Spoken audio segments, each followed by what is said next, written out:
It's the Ron and Jeff. Oh no, wait. Wow. DJ show. Is that better? Wow. Just when I thought the decline of the intro was at hand, you pull off some intro work. Hey, So what happened? What was different? what was different? Yeah, I I was mean, motivated by some negativity. And sometimes negativity can bring out positivity. negativity and There was some criticism I was hearing before the show began in the pre-show prep, and I thought I'd by try to overcome that criticism with a little bit of excitement. by me? Yeah, now I have some important news. Oh, please. I was looking over the data, and we've had, I think, over 140 views since we started this thing, which is not a lot, but it's still a lot. It's a lot more than zero, that's for sure. And on average, our viewers watch 1 minute and 30 seconds, which means that right now they're leaving, Ron. Because on average, that means that, there's a lot leaving at 1 minute and there's a few staying a little longer. So already people have turned this thing on right now and they've already turned it off. So right now is the moment. Right now is the moment we gotta hook them so they don't leave. Well, let me let you in on a little something. Oh, what's up? I don't know what you're looking at,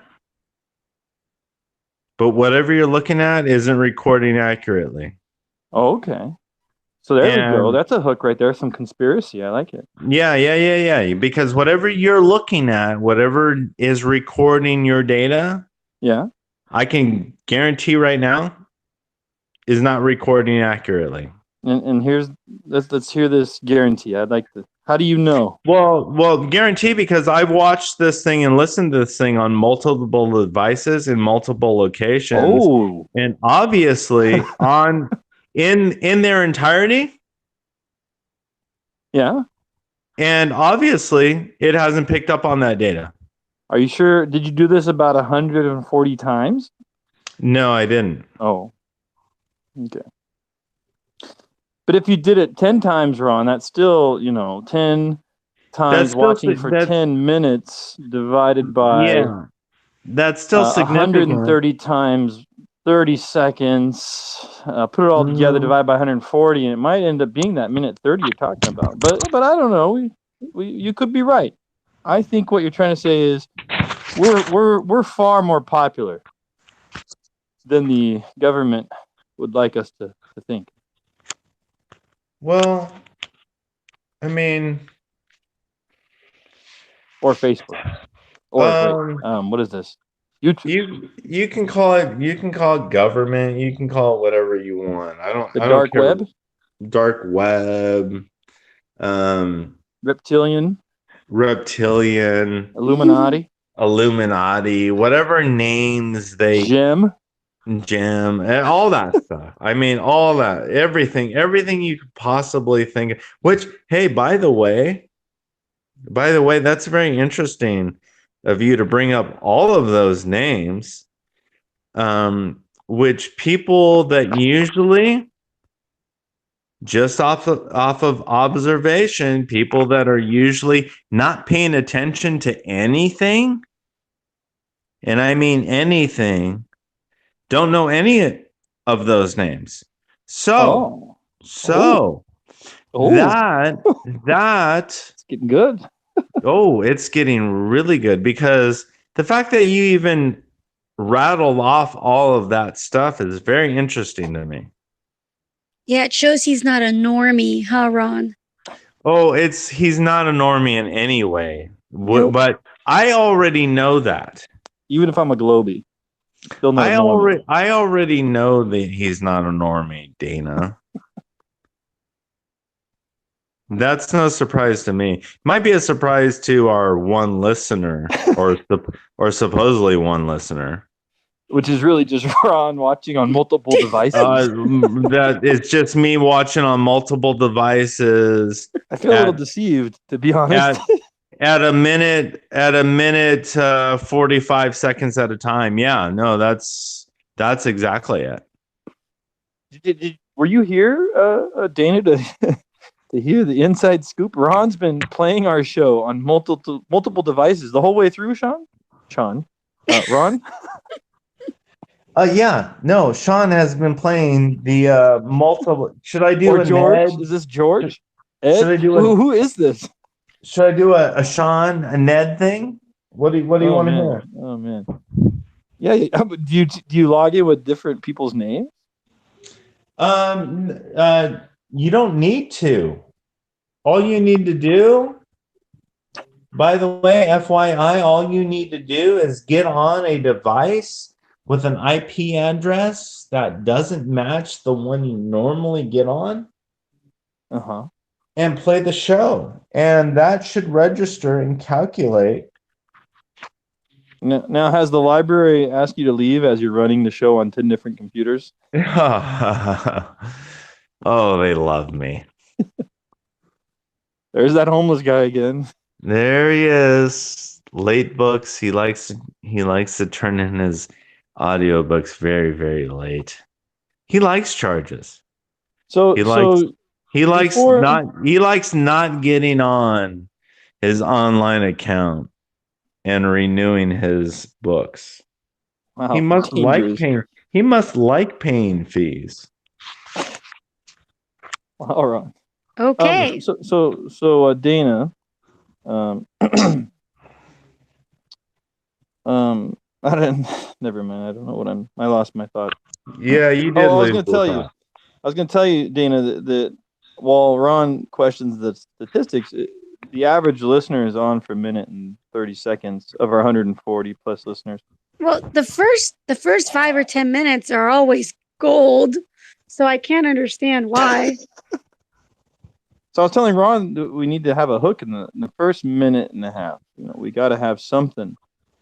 Well, something to really get people to get past that minute, because once they're 2 or 3 minutes in, Ron, there's no way they're going to leave, right? Well, no, I like this buffer because it filters out the men from the boys. Well, I would. Who's really serious, who can get through that? As a suggestion, first painful minutes. As a suggestion, and I'll be patient, however long we need to be. But as a suggestion, I would get a little curious if I were you, because being curious and asking questions and digging in a little bit is very, very interesting. Okay, so can you elaborate on? I listen to enough. I listen to enough of these, and I watch enough of these to realize it does not take a lot to just simply be willing to have a conversation. That's all. That's all you have to do. Just be open. Ask questions. Do not be afraid to question the things that you hear. Don't be afraid to say. Can I add something? Mm-hmm. Please. And included in that, listen. To listen. Yes, listen. Yes. And I have many examples of the 18, 17, however many episodes where there's not a lot that I say. And there's not even a lot of questions that I ask. So I do listen. I listen plenty. Oh, no, I wasn't talking. If that's what you're referring to. No. That's not what I'm saying. I'm talking about what I think you're talking about, what makes something successful. Asking questions, but not just asking questions. Listening is what I'm saying. Listening and asking questions. In the dialogues I see on the internet that are popular, the people that are popular appear to be listening and asking questions. Listening and asking, more specifically, asking questions.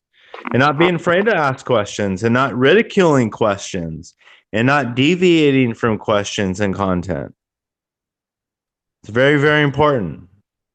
If you're going to deviate and you're going to sidestep and you're going to be uncomfortable with that stuff, that's okay.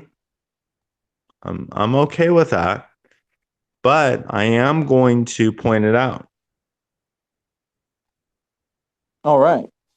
So I hear you are challenging me and Dana to be whatever it is that you're referring to. Ask questions and be willing to ask questions. That's all you have to do. Be willing to dive into content that is uncomfortable. Be willing to say, hey, no, I don't necessarily support this, but I am going to give this a listening ear. I am going to ask my own questions. I am going to say, hey, you know what? Yeah, no, not my thing necessarily, but I still believe in somebody's right to say, hey, let's dig in a little bit. I don't see anything wrong with that. Do you? No, I don't. The only thing I find wrong at this moment Jeff, stop. Whoa. Stop. Do you find anything wrong? And especially you, Jeff. And I have many, many examples of you asking questions, but your questions seem directed to only one particular audience. So I would like to see you broaden those questions and broaden your ability to ask questions to beyond one specific audience and say, okay, hey, I'm going to take that concept that I have, and I'm going to take that ability that I have, and I'm going to take that reasoning that I have and that intelligence that I have, and I'm going to broaden it beyond the scope of where I'm normally able to direct my questions, where I'm normally able to challenge people. And I'm going to start challenging people in multiple areas, in multiple paradigms, in multiple beliefs. I'm not going to stop at just one thing and challenge just one group of people. I'm going to challenge a lot of things I hear. And I'm not going to stop in one little area. And I'm not going to stop in one little sector of these ideas of, quote, truth. I'm going to expand. And I'm going to question people in multiple areas. That's where I'm going. Okay. So challenge accepted. So I'm going to challenge you to start asking questions that I know you're capable of asking, and have conversations that I know you're capable of having, and dig into things that I know you're capable of digging into. My wife also. I mean, my partner also. Your partner also. Yeah, no, absolutely. Absolutely. Her, him, whatever he, it is, right? I mean, yeah. I mean, we're in 2018. We're in 2018. I would hate to, after the many video clips and articles and things that I've come across, and I've even sent you, that would indicate somebody would go down that ridiculous path and ask that question. But I'm going to say, Dana, I guess at the end of the day, you as a, quote, partner, you could be a lot of things. Your gender, all of this stuff is in question, right? Well, I'm curious to see how many people, right. As a percentage, you're actually, you're not really a woman, are you? No, are you? I'm a woman. Well, I'm curious how many people are really on board with all the new the new views of gender as a percentage of the population. Jeff could probably pull that up. Whoa. I hope he does. What? How many But- people are on board with the wide-ranging freedom of choice? People have to be whatever they want. Yeah, well, my suspicion is that probably more people are willing to be like sensitive to others who are experiencing gender confusion and they want to make things comfortable. But I'm really curious as to what percentage actually think that being a man or a woman is just whatever you think it is. Well, Like let that's what me makes ask you, where are the people that are compassionate for those that aren't comfortable with that concept? Where are the people in the media, Dana, that are not comfortable with people that aren't comfortable with questioning genetics as we have traditionally accepted it? Where are the people in the media and in the news and whatever you want to choose? Tell me, show me, point out to me. Where are those people that exist in the media that are not comfortable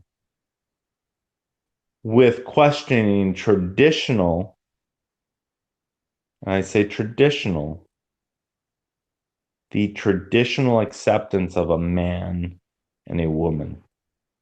Where are those people? The people Where do questioning they it. Well, I have one little Where bit of do insight they on the exist? No, screen. no, no, no, no, no. Hold on. Wait, Before you go off on some weird, before you go off on some weird, before you go off on some weird tangent, before you go off on some weird tangent and change the subject. Like Jim Jones last time. Yeah, like Jim Jones and like many other times, like a 9/11 and all that stuff. Before you Wait, go off, I'm on task. yeah, I before probably you have go off on any of ADHD, those. AD, whatever. Yeah. Before you go off on any of those and you distract and you change the subject, show me and tell me where anybody in the mainstream media is uncomfortable with being uncomfortable with these concepts. And that is saying, hey, yeah, it is okay to say, I believe that a man is a man and a woman is a woman.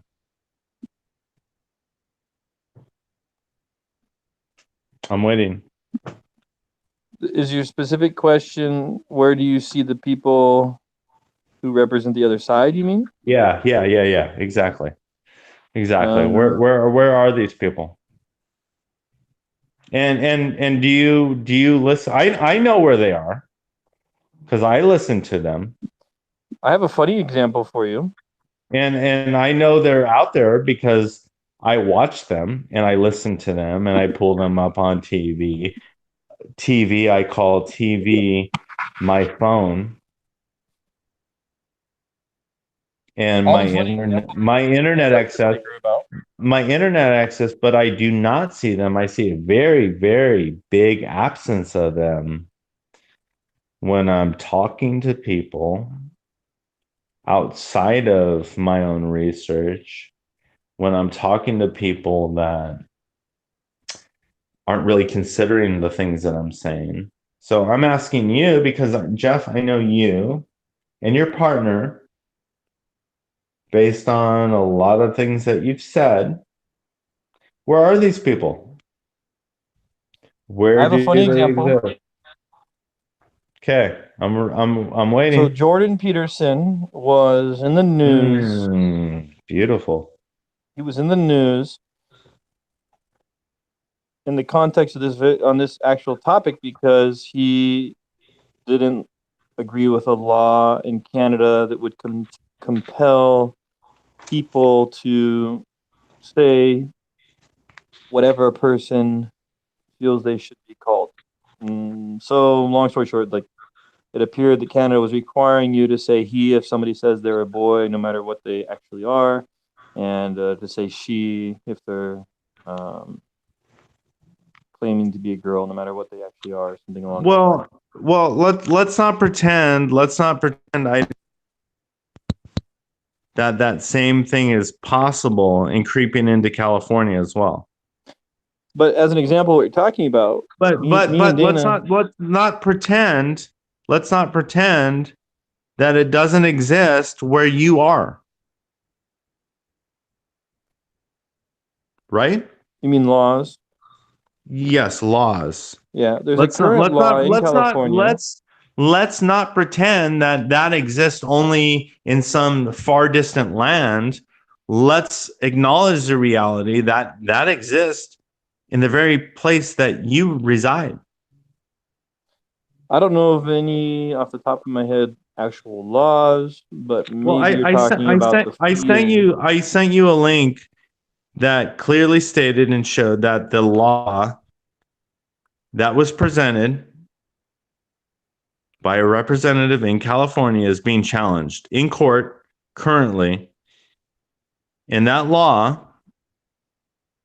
with everything that it states, will criminalize somebody that questions and brings up somebody's stated gender. So that's in the process. Did you read what I sent? Did you read what I sent you? Was it recent? It was on the text. And Dana responded today, like 8 days later, and said, "We live in a crazy place." Okay, I think I remember seeing that response from Dana, but I guess I missed it. But what I was going to say though, while that's true about, or maybe something's going on with California, but specifically Jordan Peterson is someone who is what you're asking for, someone who has another view. But what I was going to tell you that I find interesting is that NPR doesn't cover the guy. They don't run any stories on him. They don't discuss it, even though he's a pretty popular figure. And even though he's getting a lot of focus. So if you do an NPR search, hold on a second. If you do an NPR search within their National Public Radio search mechanism, you will get a story about Jordan Peterson from when he was doing a writing assignment that changed people's lives before he became controversial. And that's July 10th, 2015. That's the only thing you get. And it's almost like he's blacklist, it's not blacklisted. It's what is it called when you quietly shadow ban? Yeah, shadow ban. It's like they just act like he's not there. Yeah, do you want to know why? No. Oh, I'm just kidding. Honestly, I'm guessing you're probably not even asking that question. Uh-oh. Honestly. Oh well, obviously based on every interaction that we've had on this show, you're probably not really asking that question. You're not even really curious as to why NPR isn't covering somebody that's so very popular and should be so very controversial with the topics and the content that he's presenting. Because he is very, very popular, especially in the conspiracy world. And he presents a lot of topics. He's like an Alex Jones that's a little less, we'll call it, unhinged. Yeah, I don't really watch Alex Jones, but because he's in the news, I have come across him. Yeah, in some of his stranger, unhinged is the correct word. Moments. Yeah, he is very much like an Alex Jones, but on the more presentable, we'll call it presentable side of things. No, I wouldn't call him an Alex So Jones. let me ask you, because I already know that I already know that you're not even curious about this. You have to I stop re- it because we have discussed but this you brought ourselves but you before this conversation you brought it and how up we you brought it up yourself.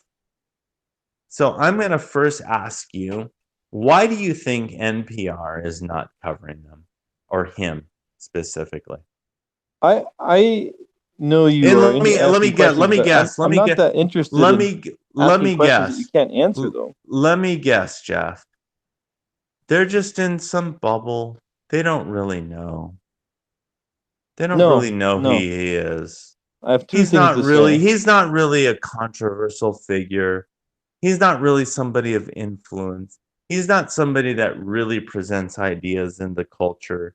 And I don't know. It's just, you know, it's NPR. Tell me. Well, first, obviously there's a reason. As Dana points Mhm. out, what is this book a bestseller, Dana? Yeah, it's bestseller in numerous um countries. His speaking tours are like sold out phenomenons, and um he's provoked people to riot outside of his lectures, and um and just recently his pulling out of Patreon. I mean, it's a major thing. He's a major, powerful, influential person, Oh, really? and And and yet, become a phenomenon. and Mm. yet, NPR is still not covering him. Is that what Well, you're I saying? actually probably 2 months ago sent an email to one of the NPR, one of the shows that's on our station Because that features NPR is NPR. not covering them. Yeah, I basically wrote, "Why aren't you covering this guy? His book is." I forget what exactly I wrote, but because I was, it's kind of funny to hear you speculate so much, because this is a conversation Jeff and I had several months ago, and we would just marvel, like they would have on some of these shows that talk about books, authors, ideas, and they would be talking about these authors and books where I'm like, I've never even heard of this book. This book doesn't even sound like it's really influential. I mean, it was interesting, but it was kind of like to me, like an elephant in the room. I'm like, there's this phenomena, like he's kind of a political phenomena, YouTube, On very Amazon, number interesting. one And why aren't national they, bestseller, number one yeah, international bestseller, bestseller. outselling these other books that they're talking about? So Why aren't they talking about this guy? I cannot wait to hear. I cannot wait to hear the content of the discussion between you and Jeff, and maybe some of the conclusions that you guys came to is why NPR isn't covering him. So please Well, that's the thing. The continue. difference is while I can recognize an obvious thing, which is that they are clearly it seems impossible to deny that they're clearly intentionally ignoring this person's existence. Getting into why though becomes completely speculation. So that's the difficulty I have is you're gonna say it's this and it's that perhaps, but I have trouble with that. And so while I want to say things, like in the end, it's just speculation. Yeah, no, I know. I get it. Naturally. That's the conclusion that you always come to. Right? I mean, at the end of the day. Here, I'll give you some fun speculation. How about dealing with him? He's not Alex Jones. He's actually an intellectual.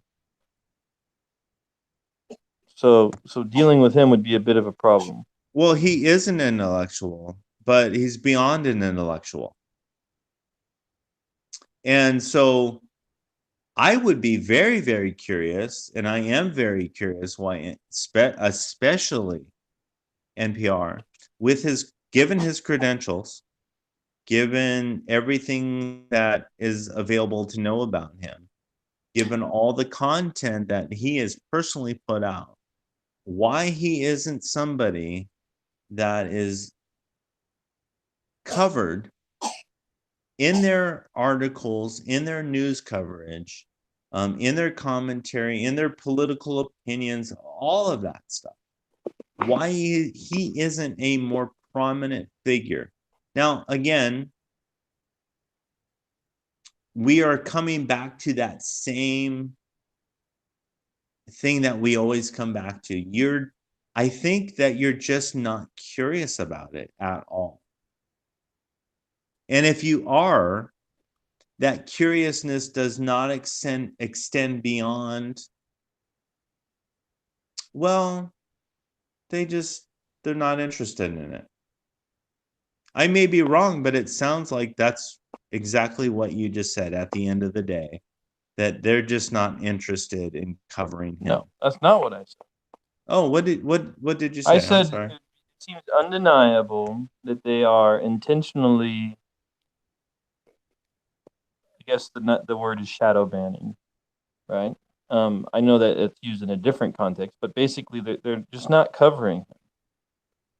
That seems undeniable. I mean, this guy is not a nobody on multiple levels. Whether it's riots, whether it's the best-selling book, whether it's the activities he's doing throughout the country. I mean, he's not a nobody. And then you watch them cover stories, as Dana already said, that are on no-name nobodies about topics that are right aligned with what we would characterize as the liberal agenda. Random nobody books, random nobody songs, random nobody poetry. No, And As so as you it's as more like Jeff not as Jeff nobody, but as things Jeff that align no with. as Jeff very appropriately pointed out last week when he quoted Candace Jones, or excuse me, Candace Owens. Candace Owens, and also quoted some nobody.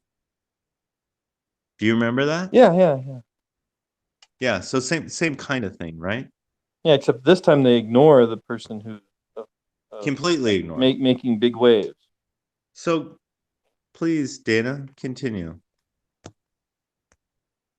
No, I was just butting in. I was going to say maybe it wouldn't be not fair to just categorize it as nobodies, right? Like they are people who are contributing and influencing somewhat, but like you were saying, they more go along this narrative of highlighting people based on their gender or race or sexual orientation.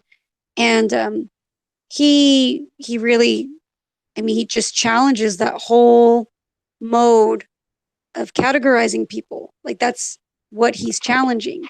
And that does seem, when you listen to them or listen to different shows that are represented on NPR and the stations that host NPR, that seems to be their way of trying to make sense of the world by these identities. Paradigm. I'm feeling like they're gonna have to deal with him sooner rather than later.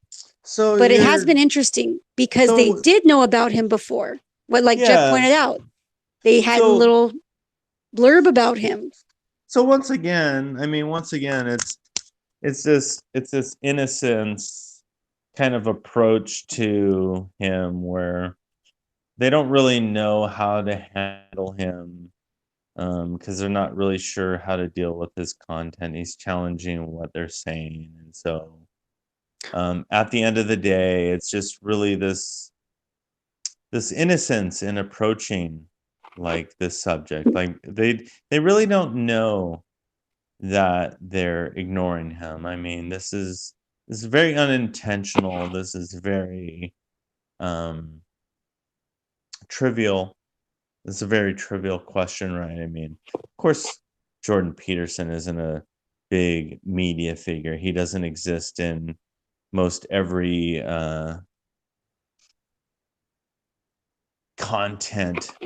modern content that exists in thought today, especially when it comes to political stuff. I mean, they just don't know. Is that kind of what you're suggesting? No, that's not what I'm suggesting. What are you suggesting, Well, when you Dana? talk about being incurious about it, I think the difference is, and I think Jeff would agree or say this, perhaps, well, I could probably list, 3 or 4 different theories as to what's going on in the minds of the people who are running these shows. At the, at the end of it, you're not going to have the answer because you're not able to get into these people's minds. So I find that when Jeff has questions, he likes questions that you can answer more definitively, with actual, say, if we knew the exact people who were responsible for planning the show's content, Right. hearing from them directly, that's a question that you can answer. If all you're doing is speculating, I find that he doesn't like doing that much, and I'll do it because it comes up when we talk. I'll start speculating about people's motives for something that happened to us socially, like just interpersonally. And Jeff's kind of like, why are we even talking about this? Like, you don't even know, like you're never going to find out unless you actually talk to the person. So why are we talking about this? That's what I kind of feel like. Maybe what you view as being incurious, he just kind of thinks, well, sure, like I can give you different ideas, but it's not going to be the answer. And to say I have the answer why they're doing a blackout on him, you don't really have a lot of evidence. Right. But yeah, we could probably think of different reasons why they have chosen not to give him any mention, any airtime, as far as we can tell. It's very interesting. Yeah, and I think that is a very nice way of saying that when the evidence is inconsistent and doesn't make sense, we're gonna ignore it and we're gonna pretend like what we see before our eyes and what we hear doesn't exist. That's what I'm hearing. Because when people present things to you and say, hey, by the way, while you're considering this argument, I'm going to give you A to consider, I'm going to give you B to consider, I'm going to give you C to consider. And I'm going to present those things. And based on what you're telling me, there's some very inconsistent and, quite honestly, very contradictory information that's being presented to you. And you're saying, well, I'm not willing to speculate because we're going to call it just speculation, even though it may lead you to believe that the narrative that you're currently hearing isn't true, regardless of who's presenting it, even if it's the person that you're questioning. So, for instance, you may be hearing an argument from somebody that you're currently questioning. Let's just say it's Jordan Peterson. And he says, hey, I'm going to give you this. And Jeff comes to you and he says, well, you can't really think about that because we got to look at what he actually says. That's assuming a lot of things. That's just saying, well, I'm going to accept all of these things without considering a bunch of other stuff. You can do that. That's acceptable because a lot of people do that. A lot of people are, obviously comfortable with that. That's okay. But I feel like that approach to things is, I don't think it's personally like, I'm not going to not be your friend because of those things. I'm not going to say I don't like you because of things. I'm not going to get into some like crazy heated debate, but I am going to say that, okay, I mean, you can choose not to ask the questions that I'm asking, But I mean, at the end of the day, the questions that I'm asking or the questions that I'm presenting are still relevant, or whoever's presenting it. Because there are other people. It's not like what's funny about all of this. And here's one of the things I love about any of the topics that I've presented or that we've discussed, or any of the concepts that I've presented or discussed. All of this and everything that I question, all the ideas that I present, all the things that I put out there are very, very available on the internet. And there are a lot of people asking the same questions. It's not like I'm alone in some conspiracy world going, oh, nobody's thought of this before. And nobody has any answers to this. And nobody's presented any arguments. Typically, if I'm asking a question, it's because I know that a lot of people have asked that same question.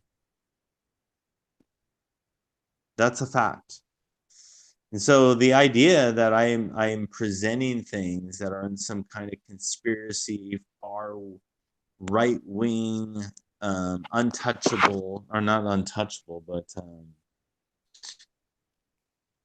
that these aren't in some way very mainstream ideas, depending on where you're getting your content. These are very mainstream ideas. These are very mainstream questions. And so kind of getting back to this topic of NPR not covering Jordan Peterson and asking the reasons why they're not considering or covering Jordan Peterson. And it sounds like to me, you and Jeff have had this conversation a little bit. If I'm not mistaken. we've had it several times because we listen to NPR kind of like off and on, but we listen quite a bit. Right. So I've been doing some research while you're. No, hold on. Before you pull up your stats, I would really like to know from your partner. So what conclusion have you come to? I don't mean that you have to give like, this is the answer for all periods of time, and I'm never going to change my mind based on information that's presented to me in the future. That's not what I'm asking for. What I'm asking for is, based on what you've been able to consider at this point, what is your speculation, if we want to call it speculation? What's your speculation on why they don't cover him?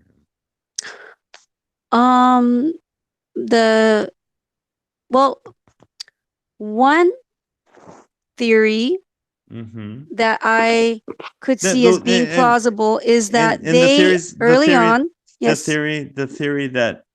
that you truly, that resonates with you. Okay, so theory one, probably early. I was listening to some of his videos. I think it was pretty soon after he made his first set of videos about the law, and those became viral. So early on, I listened to him, so I kind of followed his rise somewhat. It felt like fairly early on. So I was familiar with him. I could say back when the controversy first started, in particular at his school, I could see them or some of the people who deal with deciding what content to cover. It was a news story, but it was kind of obscure. And so I could see it truly, which just wasn't on their radar. They're not getting the same YouTube suggestions that I'm getting, and it really wasn't in their bubble. But then as things got as he got more prominent, and especially when his book came out, and he's doing all these podcasts and all these lectures and generating a lot of strong reactions wherever he goes, both positive and negative. I am inclined to think that some people who probably have more of a maybe progressive stance, really just didn't want to look into him, thought he was an alt-right guy, didn't want to give a lot of, didn't want to give any air of like legitimacy to somebody who's considered an alt-right person. And some of the media coverage of him in news articles hasn't been very good. Like, he's often misrepresented, I think. And so, it's kind of, I think they actually did interview Richard Spencer for one. I think I remember hearing that on NPR. But I think there kind of is probably a big bias against him. At this point now, though, I think, he has had so much coverage. I mean, you can go online and listen to all these interviews he's done. If I were just to speculate, I'd say that they probably are going to deal with him at a certain point, but he doesn't neatly fit in a box. So there's probably some, maybe just trying to figure out how to approach him as a person. But I have seen, though, some people think he's a total bigot. So maybe that's happening too. They just think this guy's a bigot. Why am I going to have this chauvinist bigot on our show when I can talk about this person who's been, researching female African American, folklore or something. No, so maybe that's on, kind of like a mix. It wasn't on their radar. They didn't like him, but now there might be I don't know. Maybe there will be a change because I think there's been so many outlets that he's been given a fair coverage that maybe they could see, oh, this wasn't the boogeyman that we thought he was. Yeah, no, that's good. So your thought is that they may consider him a bigot, right? Or maybe in the past. Well, a lot of people do. Sure. So he's a bigot, right? I mean, in their eyes. No. Well, I'd say not he really is, but in their eyes, he's a bigot.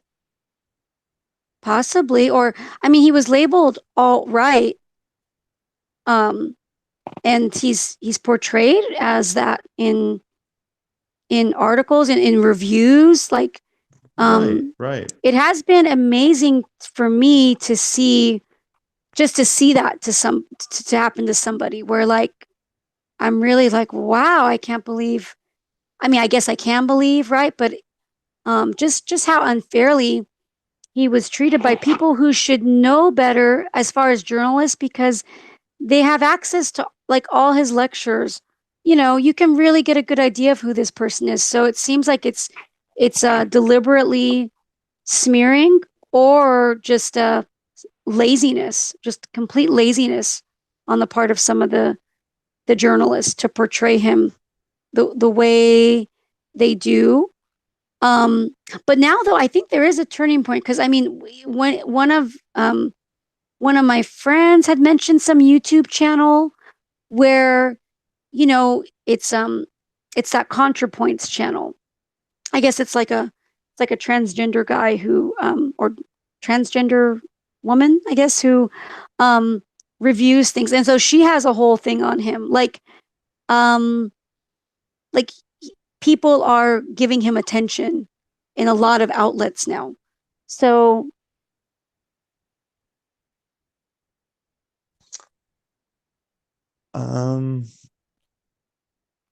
if there's any reasoning, or what the reasoning is for not covering him, because he seems like right up their alleys, like an intellectual, dealing a little bit with politics, but also just this really kind of bringing about this bridge between YouTube and in-person lectures. Like, so many people have been truly helped by him with some seemingly very simple messages of just take responsibility and clean your room.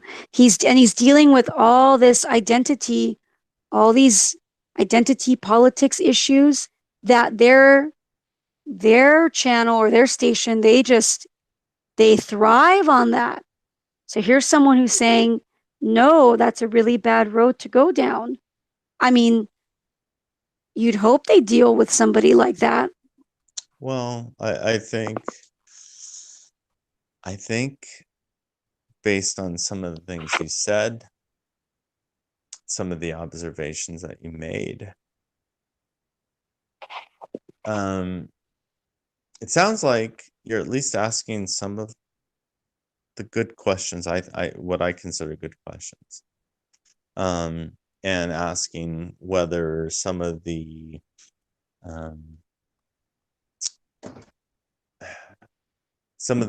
overlooking him as a very prominent thinker in our culture, right? And not covering him. Some of that may be intentional.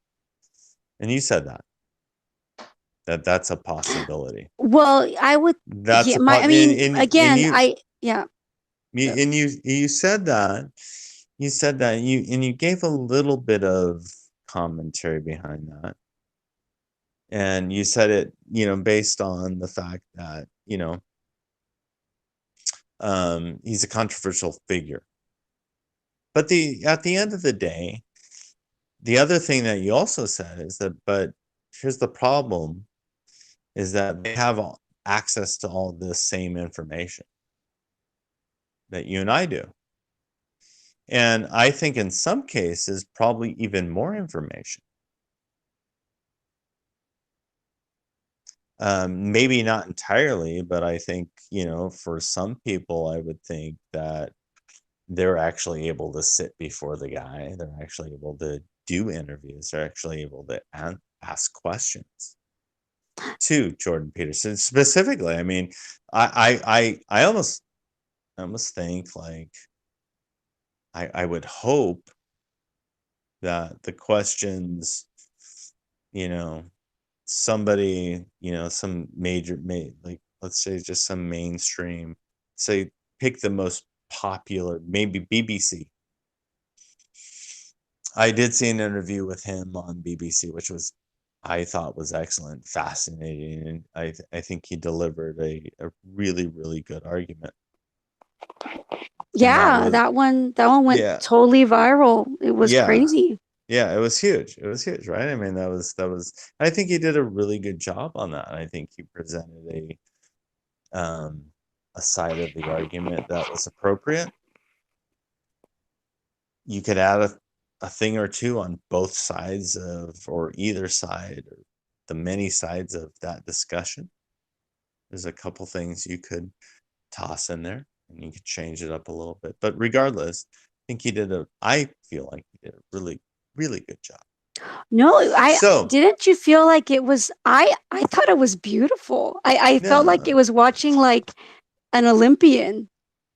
Like it really was really beautiful. Not an Olympian. I wouldn't call it an Olympian. I would just call it, because I think an Olympian is like physically spectacular. Yeah, right? no, a mental Olympian. I felt like I was watching a mental Olympian. That's what I mean. Mental Olympian. I think because he did so well. He just wow, it really was good. It was satisfying. It was, and therefore, based on that, and based on the things that you said, I really have this hard time believing that, NPR just doesn't know who this guy is, and they're not really sure how to handle him. Well, maybe they were just hoping he'd go away. You think they just were hoping? I hope he goes away. Well, he'll go away. This guy's going to go away. Hold on a second. Let's just go with what we do know about them. We do know that they are biased. We do know that they intentionally don't cover stories. We do know that they retract things. We do know that some of the stuff that they present isn't truthful and isn't accurate. So those things, yes, no? Well, I don't see them, maybe I haven't looked into it as much, but like I've seen a lot of retractions on certain online news outlets where they will have to correct stories. And and maybe you've looked into it more than me. As far as NPR in particular, I don't think I see them so much as misrepresent a story than have to retract because they didn't they actually had the facts wrong. What I see more often is that they do a lot to, I think the bias maybe is shown more in who they choose to humanize and allow to talk, and who they give a very soft platform to, and who they then turn and choose to like ask really hard-hitting questions to. And it seems like that's where you see the bias, not so much as like the facts are wrong, but yeah.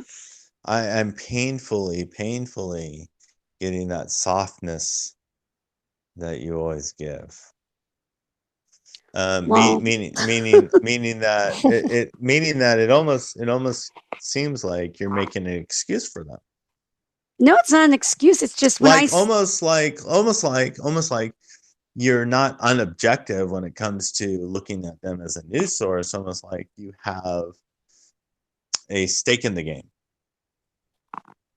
I don't understand. You might be. I have this BFF necklace with NPR where they have the beef right part, I don't understand. Like, are you getting paid from them? I don't understand. Like, you sound like a news anchor for them. Like you're making. Maybe you misheard her. She wasn't saying positive things. She was saying negative things. Oh, I felt like she was saying like positive things. Like she's coming to their defense, and I'm not sure why. It sounds like she's on payroll. Maybe I have views for the future. Like, all right, Dana, it's time to tell him. Yeah, I'm Lakshmi Singh. He's a plant. Ron, I'm Lakshmi Singh. I'm joking. No, well, so as far as again, that's my view of where their bias comes out when we hear oh gosh, I mean, I don't know what their slogan is exactly, but something about like fair and balanced or no rant, no slant or whatever. I disagree. I see the bias, and it exactly like I said before, not so much in they misrepresent facts, but they choose to give a real glowing, warm, humanizing reception to certain voices, and they get real critical with others. And like you said, some stories they just choose to completely ignore. That's not like that's not mishandling facts, but it is showing a bias. No, I get it. And I'm mostly joking. Hopefully you realize that. But if you don't, I'm telling you, the combativeness is just a sarcastic way of presenting things. But at the end of the day, I hear what you're saying. Can I give a message from our sponsors? Oh. Yes, please. Yes. So here we see Amazon, who's actually not our sponsors. Oh my gosh, are you gonna get us like banned? What are you doing? Best sellers of 2018. We got Michelle Obama. We got some Girl Wash Your Face. The Wonky Donkey, Fire and Fury inside the Trump White House. Michael Wolff. Fear, Trump in the White House. Bob Woodward. Marion Bundo, Day in the Life of a little children's book. And then there's Jordan Peterson there in a recipe book. Jordan Peterson, 12 Rules for Life, number 7. A Higher Loyalty by James Comey. Now, I don't know if you're looking at my screen or not. Are you looking at it? Yes. All right. Now, here's NPR. I searched Michelle Obama's book, and I got 115 results. 77 minutes. I don't know what this is. Oh, that's milliseconds probably. Anyhow, lots of stuff about her book preview. Michelle Obama speaks with young women from her Chicago high school about becoming. Michelle Obama's memoir, right? Then I searched the other one, Fire and Fury with the Wolf guy. I got 52 results. Author interviews, Fire and Fury. Author Michael Wolff discusses Bannon's role, and that's in the news, of course. And then you have, I searched the next book, Fear, Trump in the White House, Bob Woodward, and of course, 11 results about the book there. And then I searched A Higher Loyalty by Comey. That's got 26 results, book title. Wow. Lots of coverage on that one. And of course, let's do The Wonky Donkey. Didn't have anything. So he's kind of like on par with The Wonky Donkey. And then let's check Jordan Peterson. Let's see. Jordan Peterson. Jordan Peterson. We've got no name quotes here. One result. 3 minutes milliseconds. The writing assignment that changes lives, and this is before he became something. So we got one result about some writing assignment. Somehow he's just not there. Now these other things you could argue are in the category of politics, whereas his is more about self-help. But he's also in politics because he's talking about an issue that they talk about all the time, which is gender issues and women's place in society, right? Those issues and so forth. And so Like the wage gap, he's wildly, all that I'm going to say wildly connected to topics they actually discuss all the time. He's a bestseller. And as you can see, these other books are well discussed and talked about. But there you go. There's some nice evidence. Now, it doesn't mean we can know, Ron. I'm sorry. I don't know what's going on here. And I know you want to just finish the sentence, so I'll let you because I'm curious. But I will say I can't deny that there's clear bias on the part of these people, even if they want to say they're fair and balanced. And what Dana said, that what they cover is where there is a bias. And then, of course, if you listen to their interviews and things, there is this very soft exploring of ideas deeper with those who have ideas that seem aligned with the typical liberal perspective, and then those who have the typical conservative perspective. The questions are very jarring and one after another, and if the certain makes a statement, they stop and question how do they know that statement, and how do they, and do you know, and it's just very, like I said, jarring. It feels like afterwards like they were in a boxing match or something. And then they fact check them after too. We've heard that's right. interviews where then they bring up, well, here are the facts that he actually misrepresented, and they bring on a second person after the person. That's true. They'll do an interview with a conservative person or a person of I'll call it a deviant perspective, and then they'll end the interview and they'll bring on an expert. Oh, and we also have an expert to discuss the things that were just talked about. Anyhow, so I think, Ron, the difference between you and I is that I don't know where to go from there, though. Like I don't know what's going on in their heads. Well, what did like your mama say, Jeff? My mom. Like like maybe they're just jealous. Special delivery. What? Oh, sorry. No, but maybe they're just jealous, right? Jeff. Yeah. yes, Ron. I'm gonna go back to something I noticed you said, that you feel like I want to end the sentence. I don't.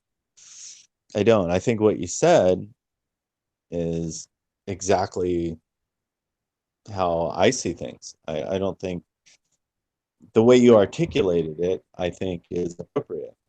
I don't want to. I don't need to add anything to what you said. And then you ended. I think you appropriately ended your argument in saying, well, I think the difference between you and I is, I don't know where to go with that. And that's the point of these discussions is I don't know either, but that's why we continue to ask questions. And the reason why I enjoy doing this specifically with you guys is because I know the questions that you're capable of asking. I know that you can continue to ask questions. And so I'm in the same kind of we'll call it this same part of this discussion, right, that you are, and to say, well, I notice these things in this realm of possibilities, and I notice everything that you said I know is true, and I've witnessed the same things, and I come to the same conclusion. I don't know where to go with those either, but that's why we continue to ask questions, right? I mean, I'm not trying to finish anything. I don't have a point to this. I don't have any. I don't have. I know you think I do, and I don't. I know you think I do. I know you think I live in this. Hey, it's kind of reassuring actually to know that there's no point to this. No, well, there is a point, but the point is to continue to ask questions. The point is to continue to say, hey, okay, well, we've noticed these things. Well, what exactly does that mean? I mean, based on everything you said, I mean, there's a ton of questions I think that can be asked beyond the information, the content that you've given. Because, I mean, if we're going to be honest, right, somebody like Jordan Peterson on the BBC that has at least that one video that's, done amazing, and not just one video, but many. I mean, he's a well-known thinker. He is. And to say that he doesn't present good arguments, he doesn't present a decent perspective on the opposite side of a lot of these subjects is, I think it's not fair. It's not just not fair. It seems to me intentionally biased. And based on what you said, based on everything that you presented, you see the same things. And so therefore, again, it's not like I'm noticing something that nobody else is. I'm not presenting something that nobody else hasn't. I'm just saying, yeah, you know what? A couple people out there kind of notice the same things I do. Let's continue to ask questions. U.S. adults finds that 71% of Americans believe that political correctness has silenced important discussions our society needs to have. The consequences are personal. 58% of Americans believe the political climate prevents them from sharing their own political beliefs. That's just a survey of people. But regarding, Jordan Peterson was brought up as an example of somebody who has a differing perspective, and you hear very little from him. Instead, you hear like a tidal wave of similar perspectives, and it appears that quite clearly in the news, those who speak out against it have serious consequences, whether it's losing their job, public ridicule, or people showing up their house with pitchforks, at their house with pitchforks and torches. I think is the new thing, right? I don't know, or is that from a long time ago? So you have that, and then here you have the majority of people do not feel comfortable talking about their actual opinions. Mm-hmm. Democrats are unique, however, in that a slim majority, 53%, do not feel the need to self-censor. Conversely, strong majorities of Republicans, 73%, and independents, 58%, say they keep some political beliefs to themselves. Interestingly, and I find this, I happen to be in an environment that is probably way more liberal than conservative, although it's hard to know because I know the people personally who are conservative don't ever say anything. Very similar to the survey. The survey is showing, but the people that are liberal, I find it interesting that they kind of assume everyone else agrees with them. They talk pretty vocally about lots of ideas that I think are controversial. So these numbers that I'm reading on the screen here are consistent with my experience, and that is that saying certain things gets you in trouble amongst the, let's say, liberals. Yeah. Well, something that I just. Well, anyway, did you want to elaborate on that? No, it was along the lines of Ron's original question. Peterson was brought up as a voice that you don't hear because he has an alternative perspective, but you just don't hear from him a lot of the time. And then along those same lines, a lot of people, I think, feel with respect to questions that they can't even ask them. So let's do this. Let's just ask questions. Let's just say, okay, well, people aren't willing to ask questions, but that doesn't mean we can't. I posted a couple things about the question of racism and whether it's okay to be racist when it comes to white people. What are your initial thoughts? Did you see that post? Did it happen to pop up at all? And if so, what did you think? I saw it, and Dana. What did you think? Props What to were your thoughts? Dana did some footwork, Ron, if that's a word. Yeah, no, that's good. Yeah, I posted it in I posted a similar question in my own overly wordy way, but basically the same question. And Um I did not get I did not get a response. Did you? yeah, I got 3 responses and I actually thought, "Oh, you know what? That's actually kind of pleasant." Because all 3 responses, well, so I didn't say is it okay to be racist against white people. I think I even said people who you perceive as white, because I really don't like calling people white people.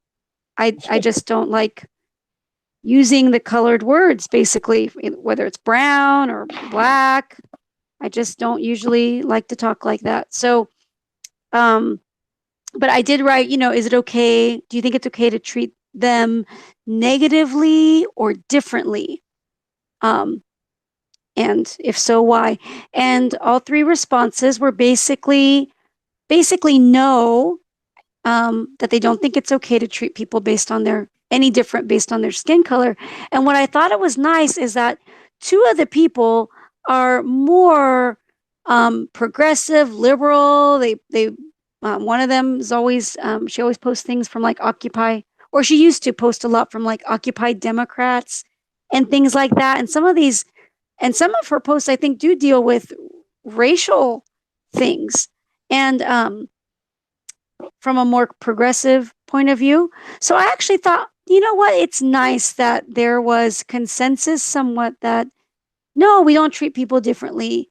Even basically, even if they're white, you don't do that, which I thought it was nice because I'm reading and hearing a lot of um, voices like in the media who have said some pretty racist things about white people, like that it's okay or preferable to go on vacation without white people, or that in protest movements tell the white people to stand in a certain place, whether it's in the back or in the front or whatever. They have like they're very comfortable treating whites differently because they're white. So I actually thought, you know what, that's nice. Yeah, like, maybe things aren't as weird as I think they are, at least from people who I know. So I thought that was good. Yeah, no, that's I think that's typically the reaction of people you come across, right, in your day-to-day life. I don't really know anybody that's like, I don't like white people. Um I'm not saying though, because I have been exposed to many people saying and being very straightforward when it comes to derogatory statements about white people. Um, if you want to say, um, if you want to call racism, well, let's just say, if racism is making a statement against somebody that's Caucasian, right, or African American, if you don't like those terms, or if prefer those terms, the other terms like white and black, or brown, whatever, Mexican, whatever you want, whatever terms you want to use. I don't care what it is. But if racism is categorized as somebody saying something negative, in a broad statement against one particular race, I've seen that happen a lot when it comes to whites and Caucasians.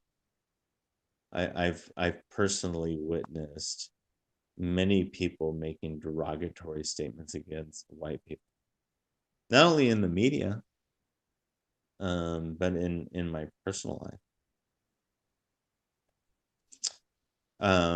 Opposite of that is, people that would make a negative statement against like brown or Mexican person, or a black or an African American person. There's been plenty of people that have been hesitant to join in, or say, hey, I am, that's racist or whatever. There seems to be no shortage of people that will stand up for brown or black people. But when it comes to like Caucasian, it seems like that's a little bit different. And not only different in my personal perspective, but different, I think, in the media as well. So I think recently, big deal was that CNN host, Don Lemon, right? And he said the biggest terrorist threat in the U.S., whatever his quote was exactly, I'm sure Jeff can pull it up, was that white people are the biggest terrorist threat. What do you think, Jeff? Do you have the exact quote?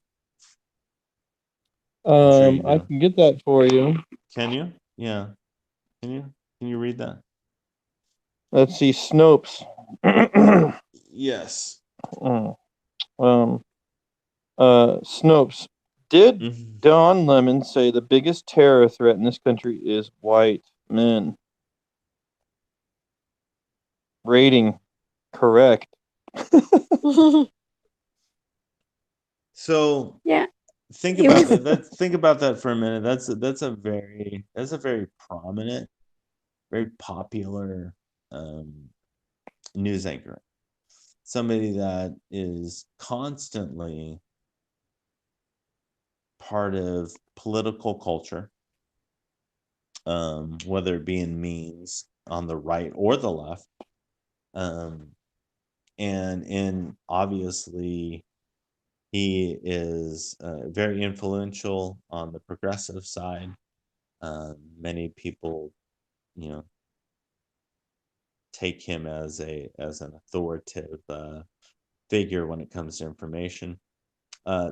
That statement, obviously, you read that was true. You can watch him say it if you don't believe what that news or what that fact checking site says. If you don't believe that, you can see it. What are your thoughts, Jeff? Well, let's make sure we get it in context. We wouldn't want to Yeah. misrepresent it. He said, No, so no. we have to stop demonizing people and realize the biggest terror threat in this country is white men. Most of them radicalized to the right, and we have to start doing something about them. There's no travel ban on them. There's no ban on, they had the Muslim ban. There's no white guy ban. So what do we do about that? Well, does the context help or make it worse? Well, this was right after was it the synagogue shooting? Um, Well, so I don't think I'm not sure which one it was from, but Isn't that what precipitated that there was some type of mass shooting in the news, and that's what led to his statements. So that there is the context. I think that's the correct context.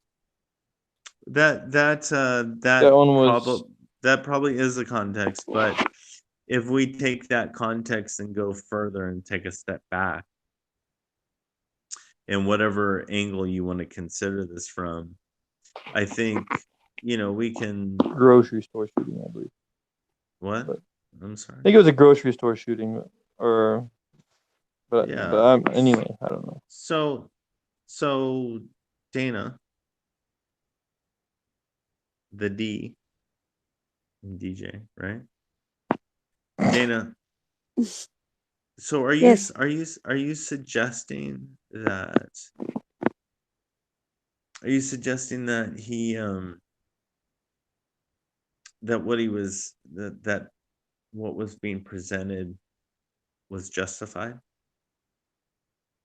That because of the context he was using, that what he said is okay? No, I was just trying to provide context. Yeah, but what about what he said? I mean, what do you think?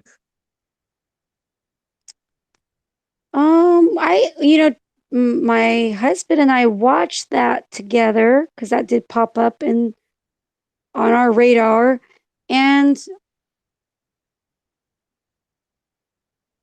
so I don't know. I mean, I don't think was. It's not the type of comment that makes me feel angry or like, you know, like something needs to be done or he needs to lose his job. Not anything like that. But I do remember it just felt really weird.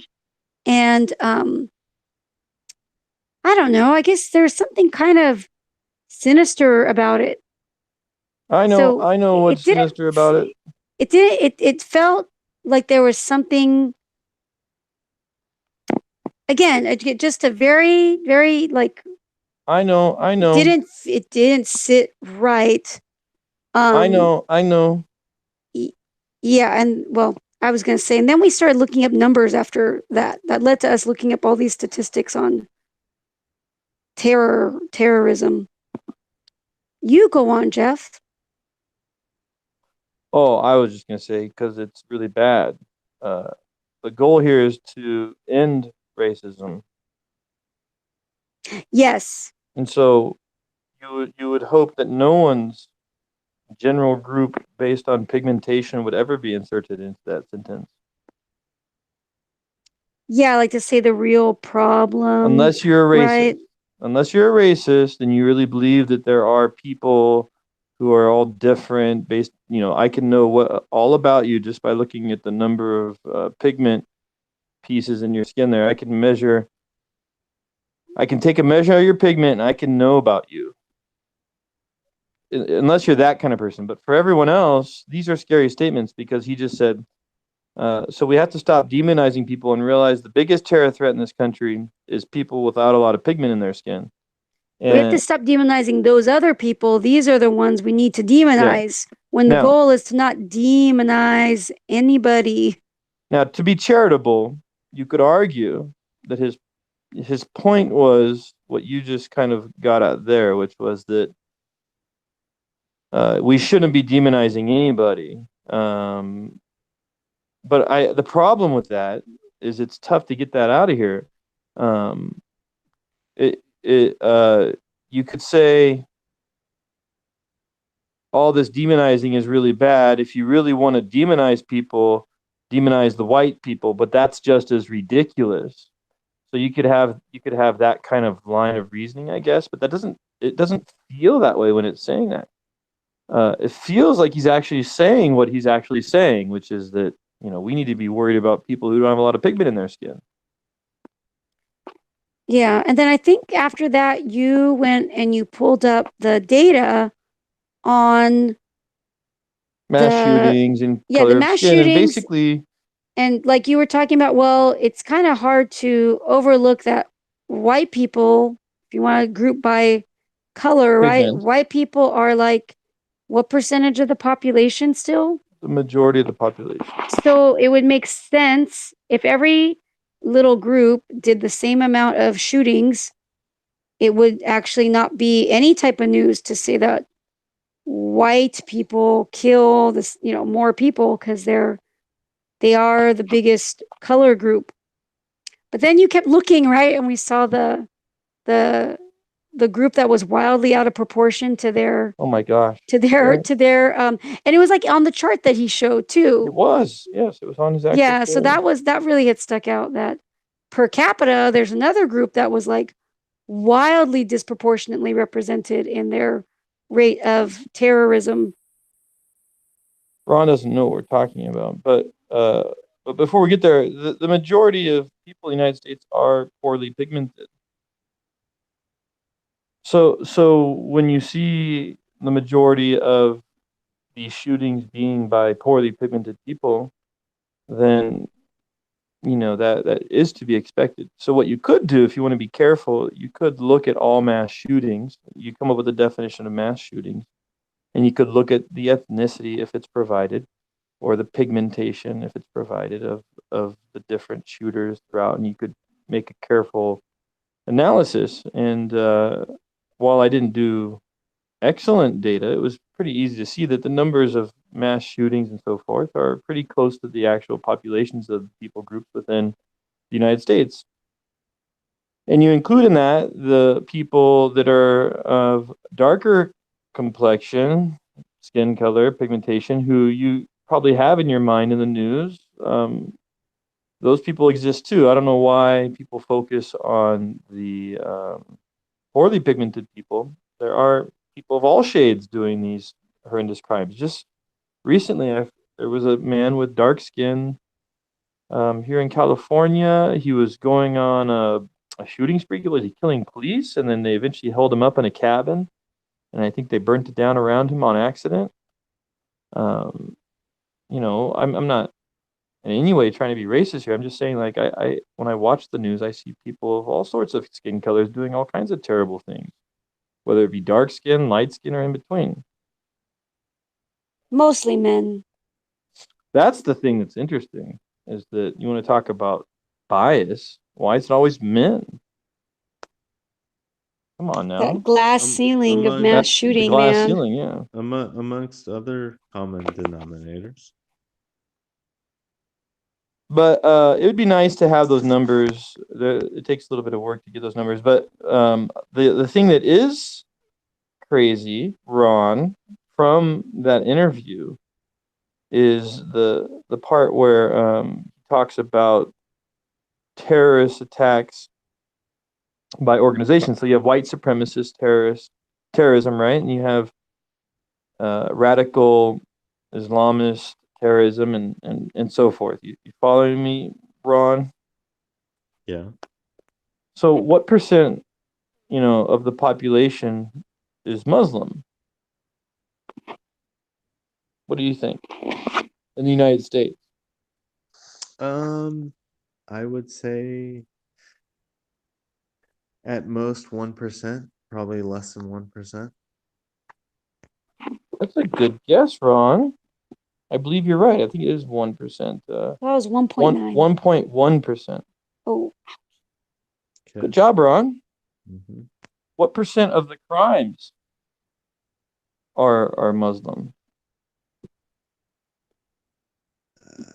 I would it say was terrorism. Of the terrorist crimes.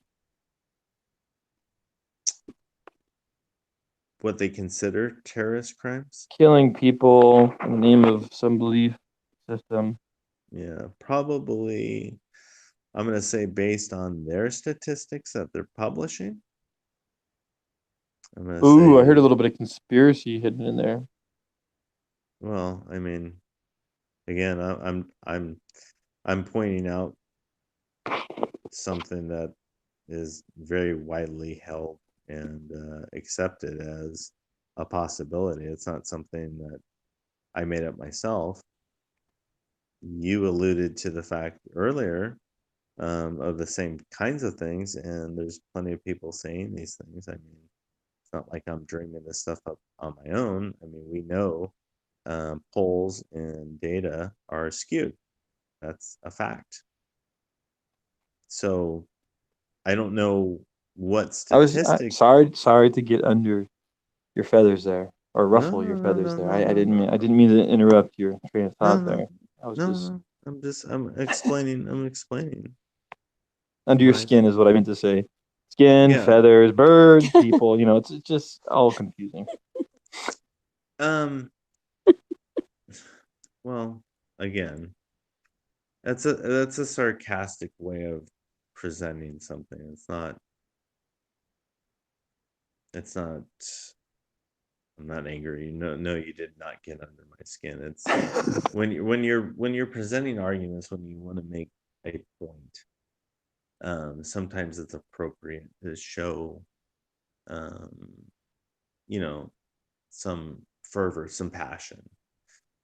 So it's like anything else. If something is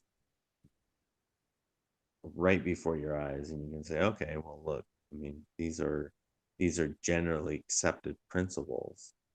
I don't see anything wrong with pointing out the obvious. So anyway, if you want to ask your question, make sure we're still on the same page. My question was, what percent of the extremist related killings, the terrorist things were supremacist versus Muslim? I'm gonna guess less than 1%. So there's different ways of doing it, but like it's here, 71% of all terrorist related fatalities have been linked to domestic right wing extremists. 26% of all the killings were committed by Islamic extremists. Now, it's important to think about this for a second.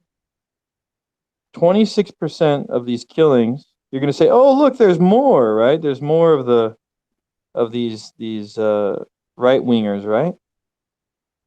Okay, well, how many right wingers exist on this little planet of ours? A lot, yeah. So when you get into this, it gets really interesting. If 1% of the population is Muslim, what percent of the population do you think is right wing? Well, 47%. No, not even close. Not even close.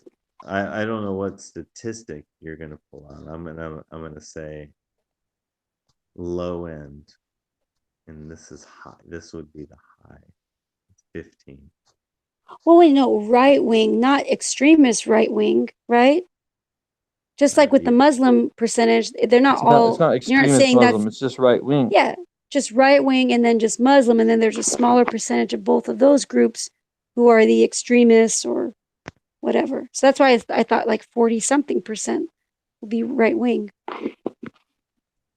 In That's the the And then you're important saying maybe distinction. 15%. in the world. No, in the United States. Oh, United. Well, oh, okay. So ask the question again in the context of the borders of the United States. Within the United States, what percent of the population is right versus left?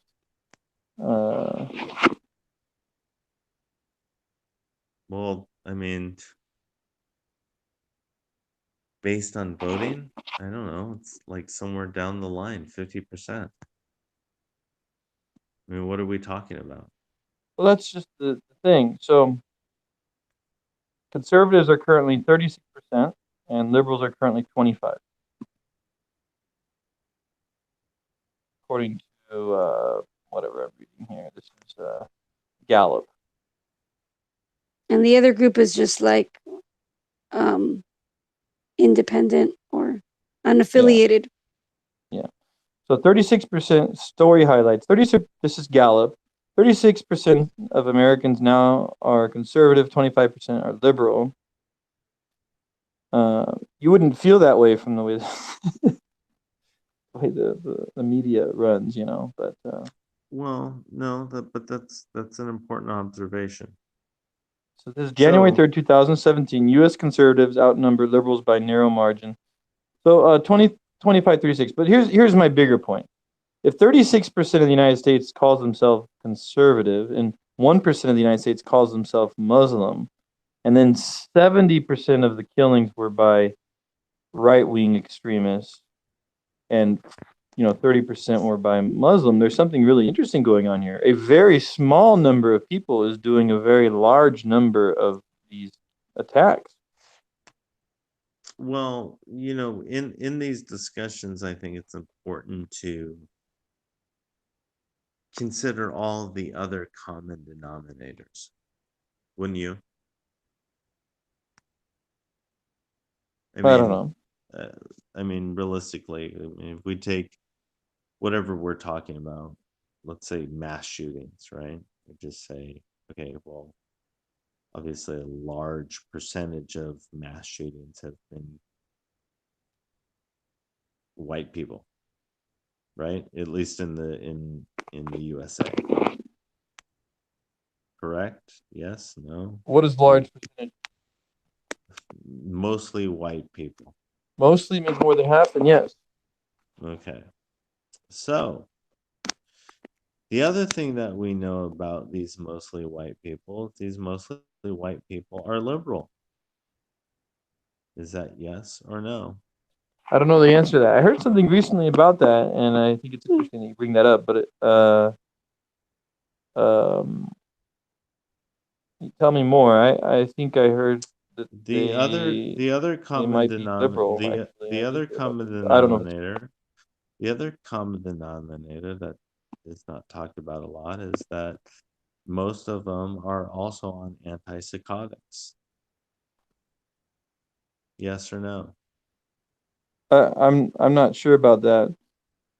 I Okay. do have the numbers though. Well, you So can whenever look you're ready, I'll it give you up. the breakdown of mass It's shooters. not a secret. I mean, again, I'm not saying anything that you can't Google. Yeah. And I'm reading this anti-screen book. I think Mm-hmm. they were mentioning the role of the like the role-playing video games where you're really like invested in the story as Mm-hmm. being another factor that's a little too eerily connected with some of the mass shooters. Right. And how like some of the gaming, like say you really get into it, say it's a whole combination too, like you're depressed, you're on some of these medications, then you're getting really into this gaming world. Maybe you don't got a lot of other things going on in your life. And some of the gaming effects can, because you're losing sleep sometimes too, um, they really can mess with your mind. Like people can forget, or they can't distinguish between the game and reality. I guess this psychologist who wrote the book, or whoever he is, he has had clients who have a lot of problems with the game due to lack of sleep, um, kind of bleeding into their world. It's freaky. So yeah, we should be talking about some of those other things, not just the pigment of your skin color, um, but Yeah. these other issues. Yeah, I have exactly. And I have a question. You want to talk about questions? So, say with that Don Lemon quote, and you self identify as white, Mm-hmm. when you see that, do you do you um, align with that kind of outrage response of this guy shouldn't be on the air and blah blah blah because he's speaking against you and your group? Or do you think, oh, I really disagree with him and that's an awful opinion, but he could be on CNN. Careful how you Who answer this, Rod. cares? What's your like? How do you respond to that? Yeah, so personally, I number one, I do identify as white, if you want to categorize it as a color. Secondly, Boo. and this is where the Boo. meat and the foundation is, and the really what you're wanting to hear. No, I don't think you should be fired. I'm not adamantly against this guy. I don't consider him some major enemy of whatever. Um, I I'm disappointed mostly on on on the side of people that side with me and say that that statement is not appropriate.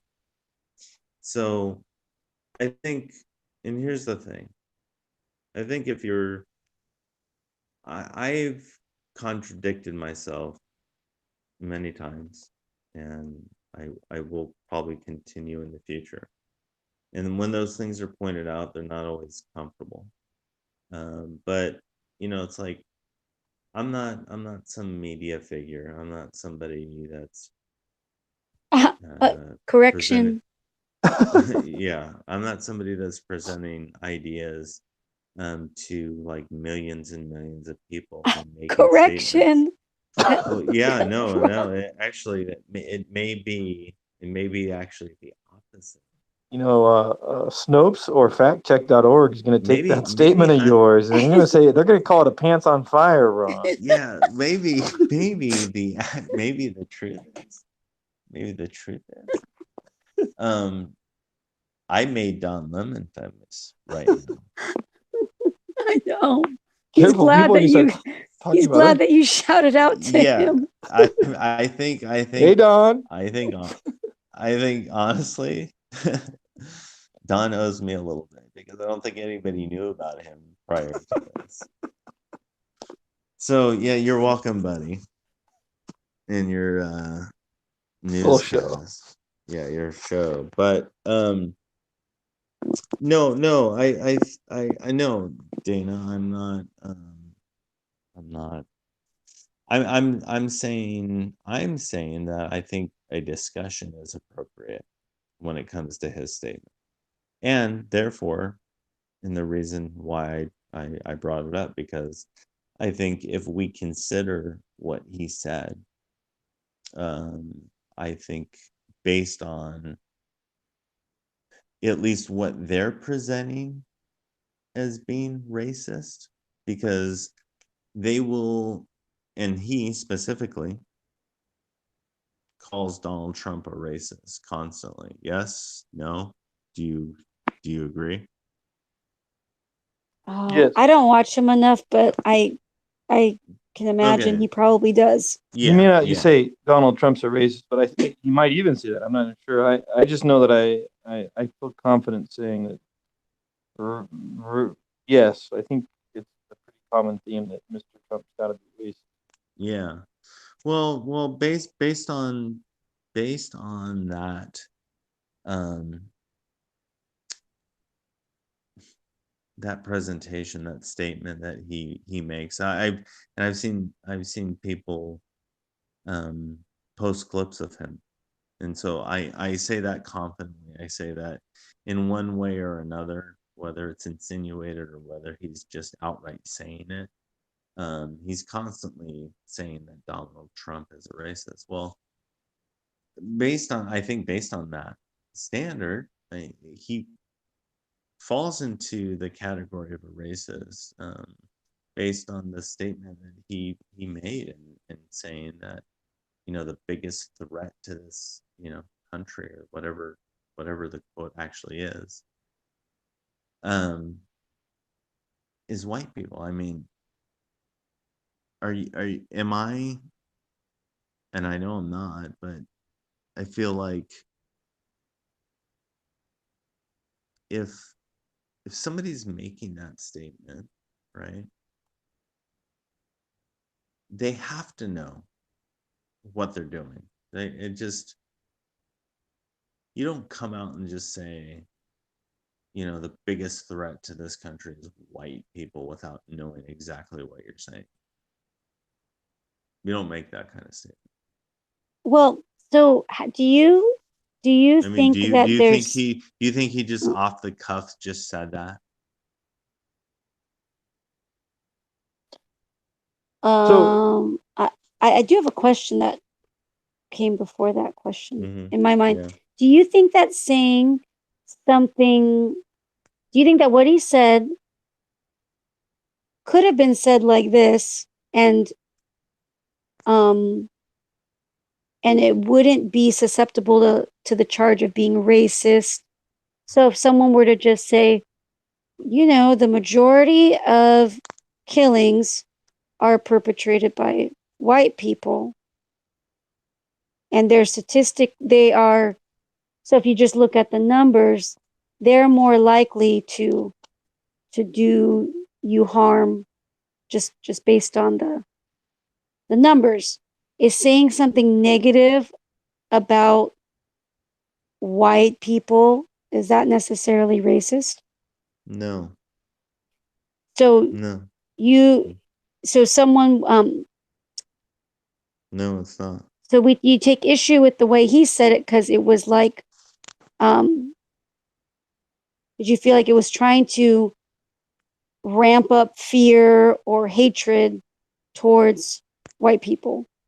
Well, hold on a minute here. I mean, the way you're asking the question, right, is that you don't see it the same way I do. Am I mistaken? No, I'm That you trying to. don't do you not see his statement as problematic yourself? I told you how I felt about it. Do you? Oh, no, I That don't think I heard that. Do you feel like that's troubling?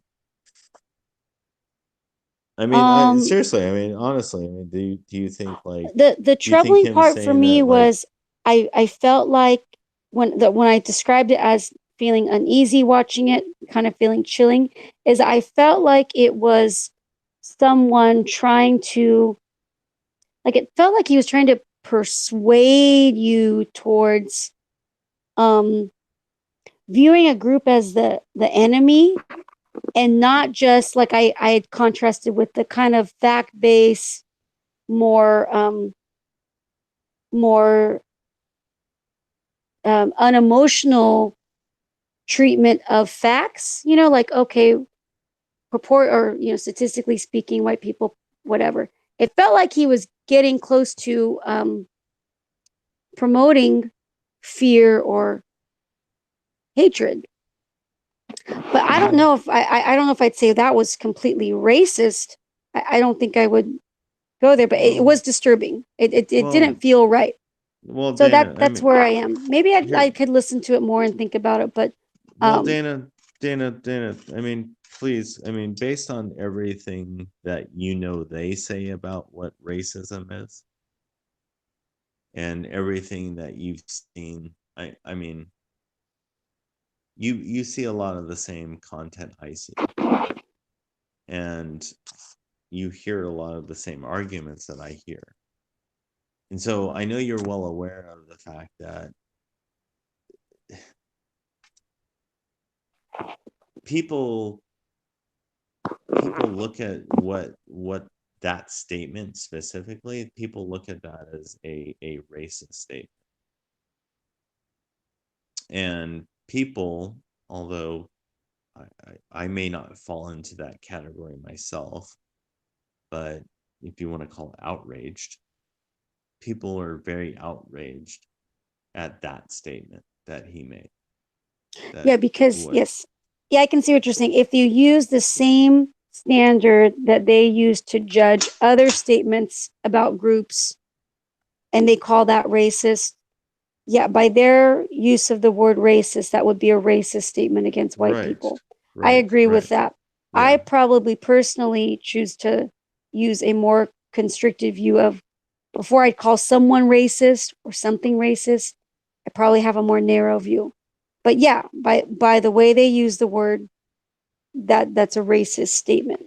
right, right. And that's my point to this, um, is that if you take what he said now, and here's the problem I see with this widely, is that that's one incident. There's many examples of that same kind of thing happening that are just widely accepted as okay. Um, whether it just be in comedy, which again, I'm okay with. I love that kind of stuff. It doesn't, I think it is funny. I think it's okay to point out certain things about races and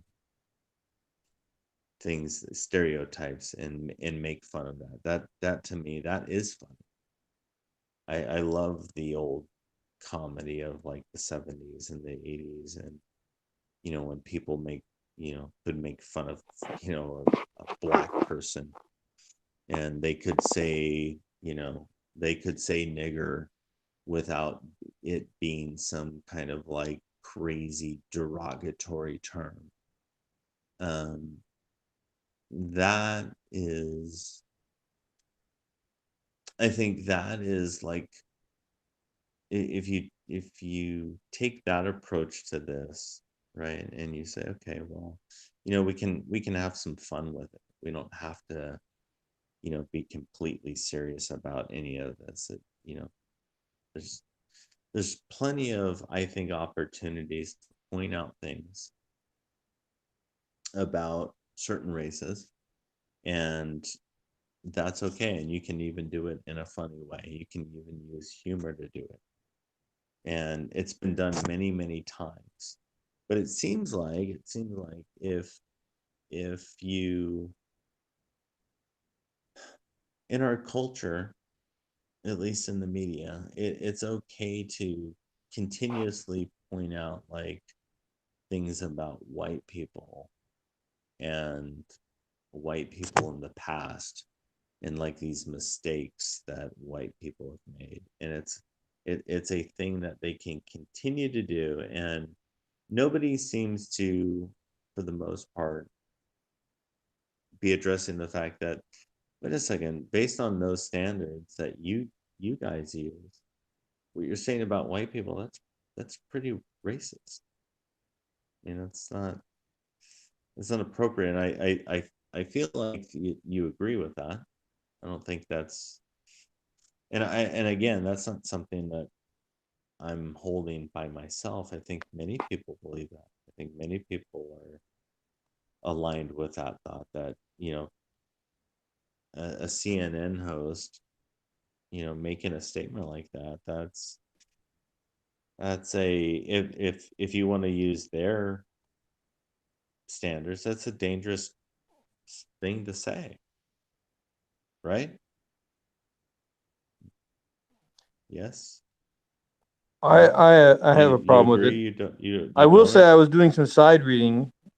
You got my attention when you used that bad, not allowed word. I wasn't sure what you were talking about, because I Oh, the apologize. It word, wasn't the N word. the N, no, the word nigger, And I have that already prior, I've hold on, please stop.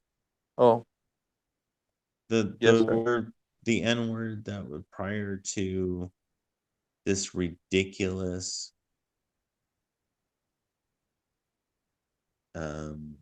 you can't say that word. um I mean, come on, give me a break. Well, Seriously, that I will not give I you a mean, break, no, because it because was there's a used, whole list of words I don't think should be it's used said.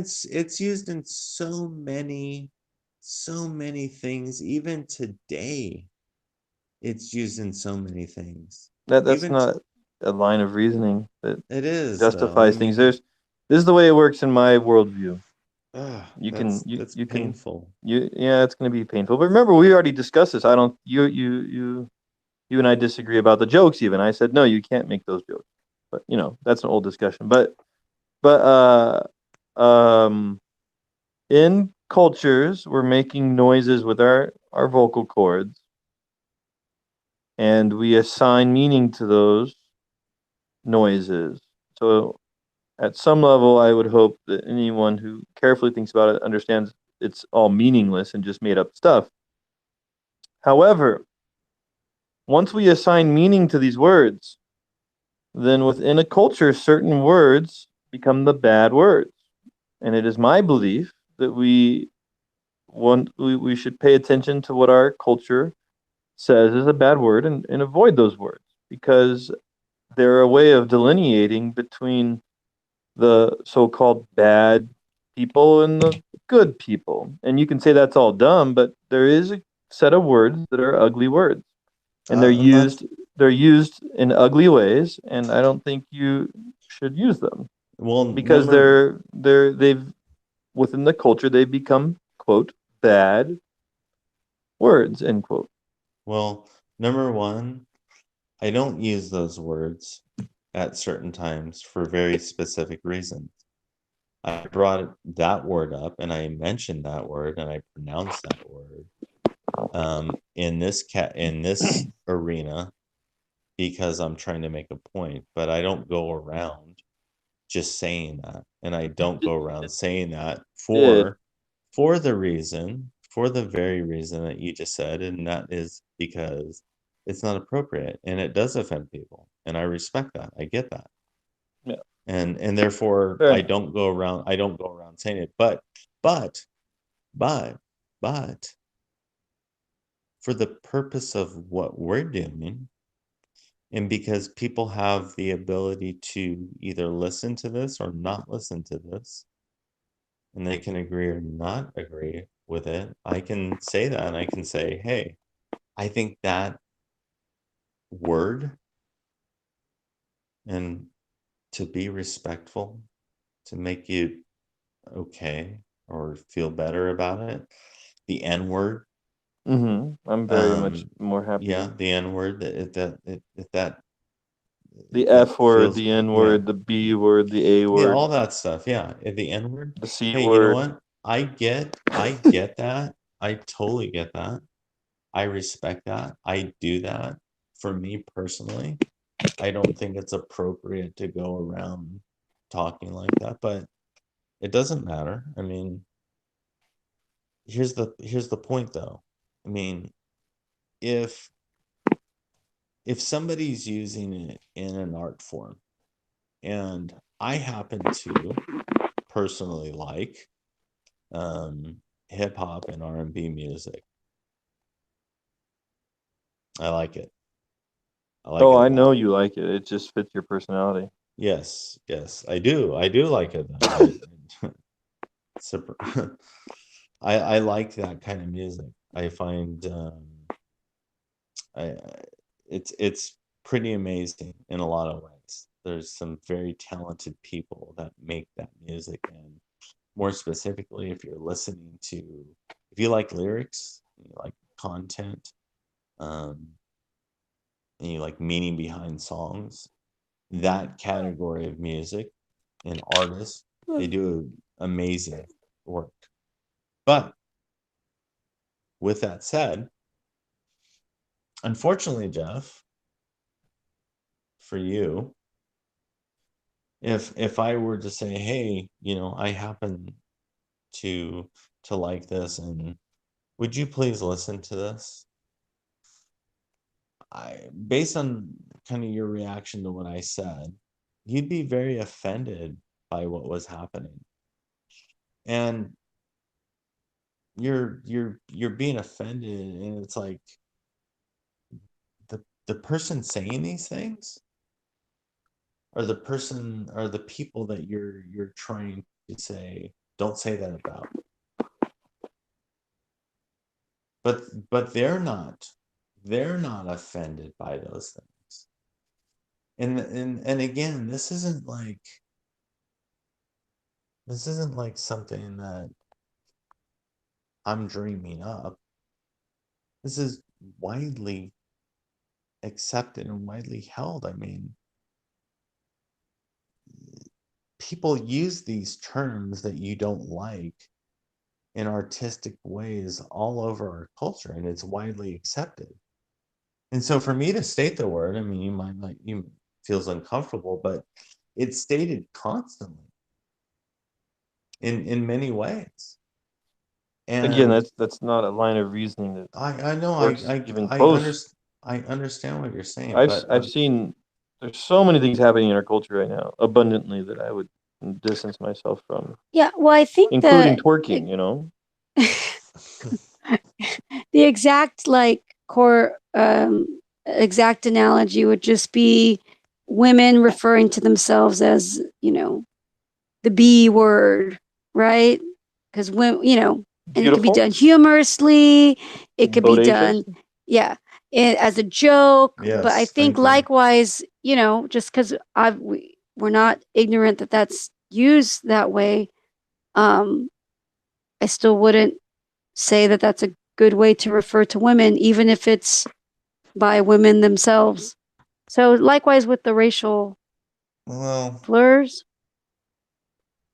no, I think I get what you're saying, but I think you should preface that with saying that, do you believe it is at the end of the day though, like choice and taste in how people communicate? For instance, when it comes to women, right? And women using that term, the B word, we'll call it, right? Referring to other women or even themselves at times. I didn't mean I've to heard- take you off task, by the way. Oh gosh. So if a woman, right, if a woman refers to herself as a B, or she refers to her friend as a B, which is, by the way, a very common thing if you're just talking to people. At Yeah, least- I used to do it all the time. So okay, so at this point, you personally would not use that term, right? But somebody that does, I mean, at the end of the day, it's just a matter of preference. I mean, there's nothing real significant behind using that particular word, is there? Well, I changed the way I talked because I was convinced that the Bible taught that you're supposed to not use foul, filthy language. And we all understand which words are considered foul. So, I mean, maybe, so I wouldn't say I wouldn't say it's a I would not say that it's a non-issue. I think it is an issue. And obviously I understand preferences and humor and everything, ironic use of the terms, but I don't think it's right if truly um, it it is if it's a dishonorable use of language to use foul words, even in joking, then it's not the right thing to do. So that's why I stopped using all the foul words. That used to be like one of the main things that would make me laugh. Using foul language and applying it to myself and my friends. And it was totally funny. So I get it. Yeah, and I get what you're saying. I understand your conviction. I mean, I don't see a problem with your perspective at all. I don't see that as problematic. I think, you can share that with people, right? That's obviously going to resonate with some people, quite a few people. I'm sure the groups that you've mentioned, a lot of the women and men that you guys, hang around, right? They probably feel the same way. I think so. Unless we never leave the house and just communicate with the outside world with this show, you know?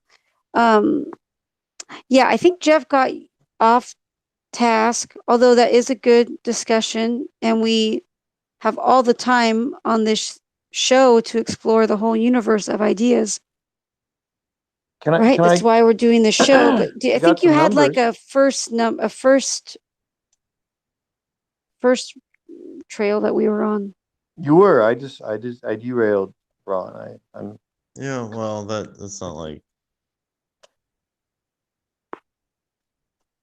And let's derail again. You remember I was talking about mass shootings and Don Lemon and all that stuff?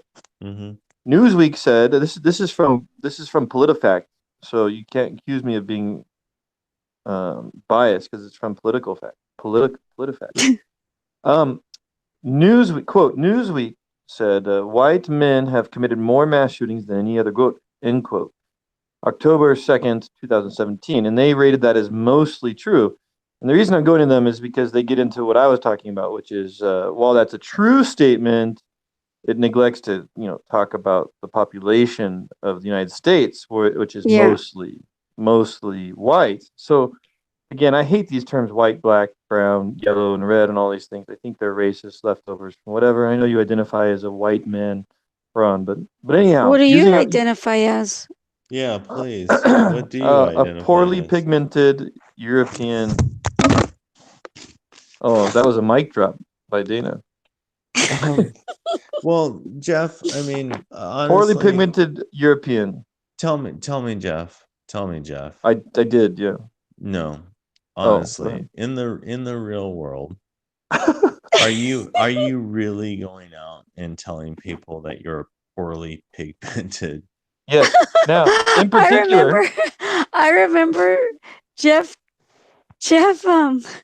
I think when he first got into these terms, we were at this church where it was anyway, he was talking with a someone who would self-identify as black, and when Jeff said that he was richly pigmented and that Jeff was poorly pigmented, that man, who was often very, I think, self-controlled, but he just threw his head back and roared laughing and had to walk around. He just couldn't believe it, and it was hilarious. It was just great. Yeah, no, I can only He had never obviously been referred to in terms of that. Richly pigmented, and that Jeff was poorly, and he had a ball. And Ron, on birth certificates, I've had to fill out some birth certificates in my life for my children, and I do not put white on there, and I make an objection out of it. I think it's a real stupid thing. It's a leftover stupid thing. Us as humans, we do lots of stupid things. Some of them don't matter. Like my favorite example is October. October means 8th month. Oct is 8. It means 8th month. But that's fine. Who cares if it's the 10th month and nobody's paying attention? It's just a silly little leftover. But one of the leftovers we have is this term white. It's just a stupid, it's completely racist. It makes no sense. And it just needs to be gotten rid of. It doesn't make sense. But it's part of our culture. So I have to, when dialoguing, I have to use this stupid term. It doesn't make any sense. It has no clear definition, and it's just dumb. So what if we just stopped using all the terms? When would those terms come up? Then we start being logical, Dana. No, but when it come up when you're say someone stole your package or stole someone's package from the porch, and they say, "Hey, be on the lookout for this guy." I don't mind. It would come up then. Yeah, it'd come up then because you don't know the person, right? You don't know. It's like a stranger. You don't know them. So you're just trying to put, okay, he's wearing a red shirt. That's fine. Well, but once you know someone's name, then there's no use to use the word, right? Let me give you a real scenario, a real possibility. And it's hard for us to get somewhere. I want to get white. Okay. I want to get to bed. Jeff, I want to get to bed. Hold on. How are we going to get there? I want to go to bed. I have two things to say tonight. No, hold on. I want to go to bed too. Hold on. Okay, I'm holding, but I got two things. I'm going to finish this thought about Don Lemon. And then the other thing I want to point out to you is something you don't even maybe know about, which is opportunity zones. Oh. Okay. But it has to be quick. But go ahead, Ron. Go ahead. Give it to me. Oh gosh. You derailed me. All right. Sorry. I'm derailed. All right. So on PolitiFact, they're giving the data and they show where Newsweek got their data, and they do this and they do that. And they point out that looking only at the male population, some have argued that statistical claims based on Mother Jones data on the racial makeup of mass shooters leaves out an important context. Critics argue that when you consider that non-Hispanic white men make up about 63% of the male population, while white men appear proportionally less likely to commit a mass shooting, according to the Mother Jones statistics, showing white men account for 54% of mass shootings. So in this particular reading of some data found between Mother Jones and different things, it is true that white men have committed more mass shootings than any other group, 54%. But it's also true that white people are 63% of the population. And so you get into this question, well, wait a minute, that's interesting. That means that they're actually committing mass shootings at a lesser rate than the population. And I hate racism. I do. So what I'm going to say next is it's going to reek of racism. But when it comes to mass shootings, according to some other numbers, 17% of the mass shootings are by Black people. But that's more than their percent of the population, which is at 12. So if you want to be racist, if you were to look at a person and do the data, it's more likely that a Black person, according to these numbers, based on the population and the number of mass shootings, is a mass shooter than it is a white person is. Even though more white people commit more of the mass shootings, if you just do the straight numbers. Now I hate racism, and I hate all of this. It gets way I know worse the way the than media that. is too. If this was a popular show, someone would cut that little part I just said, that little part and that other little part, and make it into racism. But I hate racism. But if the numbers I'm looking at on these screens are correct, a lesser percent of the population of so-called white people commits these types of crimes, but that's a far greater percent than in any of the other groups within our population.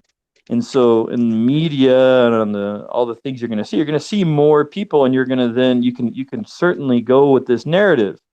White people are dangerous. But the weird part is on the very specific numbers, proportionally speaking, a lesser percent of the population in one area and a greater percent of the population in another. And then going back to the Muslim thing, a huge percent of those Muslim people, when you find out someone is a Muslim, there's a huge proportional percent that person is going to be a killer.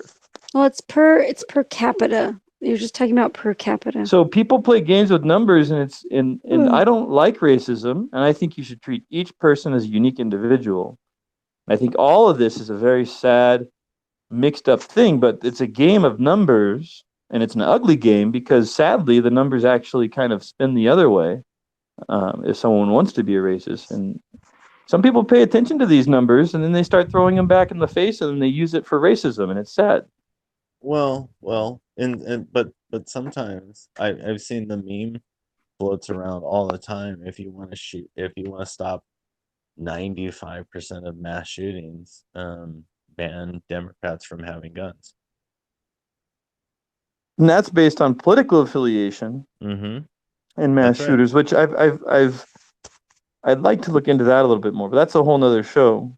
Now, I don't know if you have any comment on that, because I have only one other thing I want to mention, but no, go ahead. Opportunity zones. You know what they are, Ron? I do not know what you're referring to. Interesting. You heard about them in the news? If you're referring to gun-free zones as opportunity zones, yes. No. Okay, then I'm not sure what you're referring to.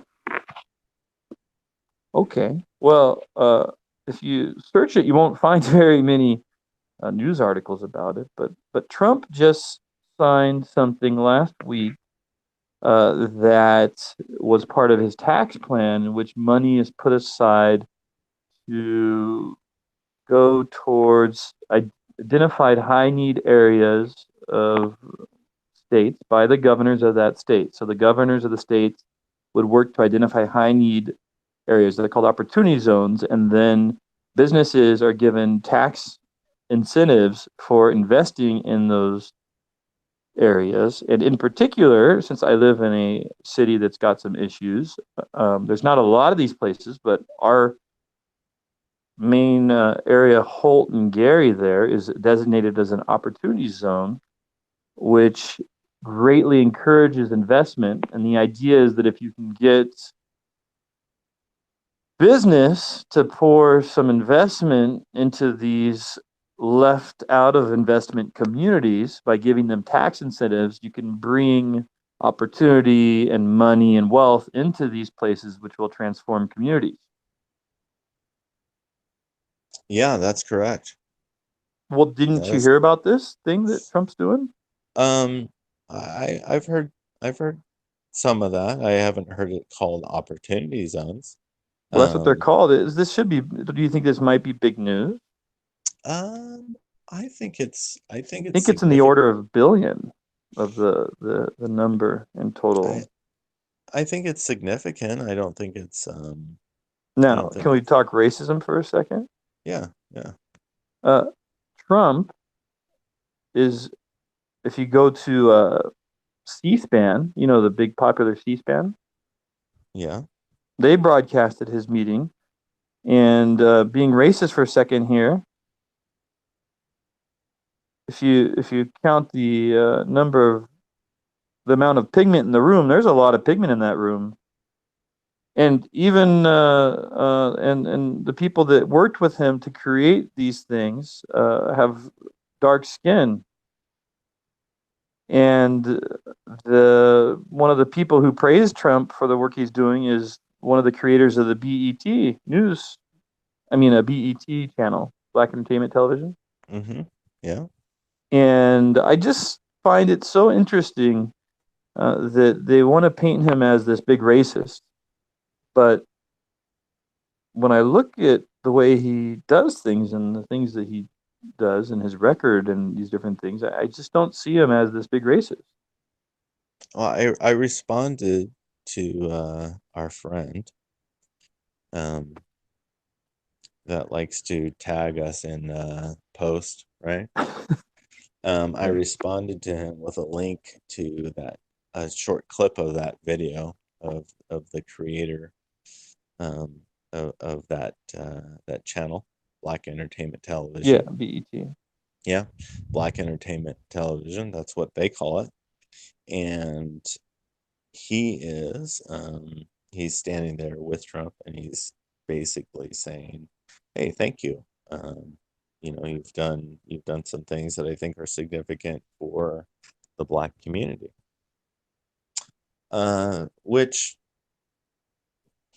okay, I mean, yeah, I think that's notable. I think it is newsworthy, don't you? I do, and it comes back to the NPR and Jordan Peterson and weaving a certain narrative. And when I say weaving, I mean the intentional choosing of certain stories to talk about and others.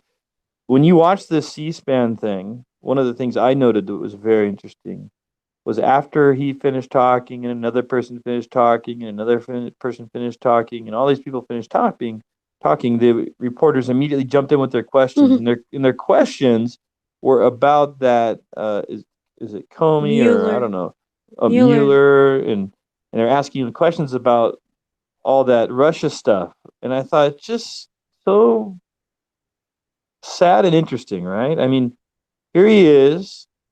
Can you catch the irony and the greatness of all of that? Like, here he is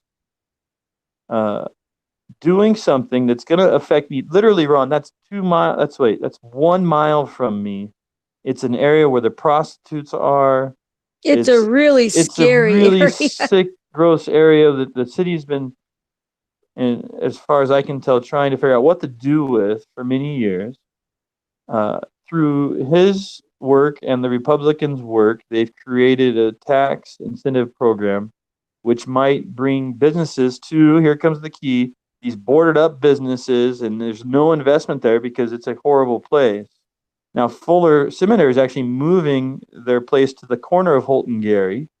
I'm wondering if it has anything to do with this. And there's another thing happening just right by there. And there's some investment actually coming to that spot. And maybe it's because of these things. So anyhow, Do you want to hear something else very derogatory?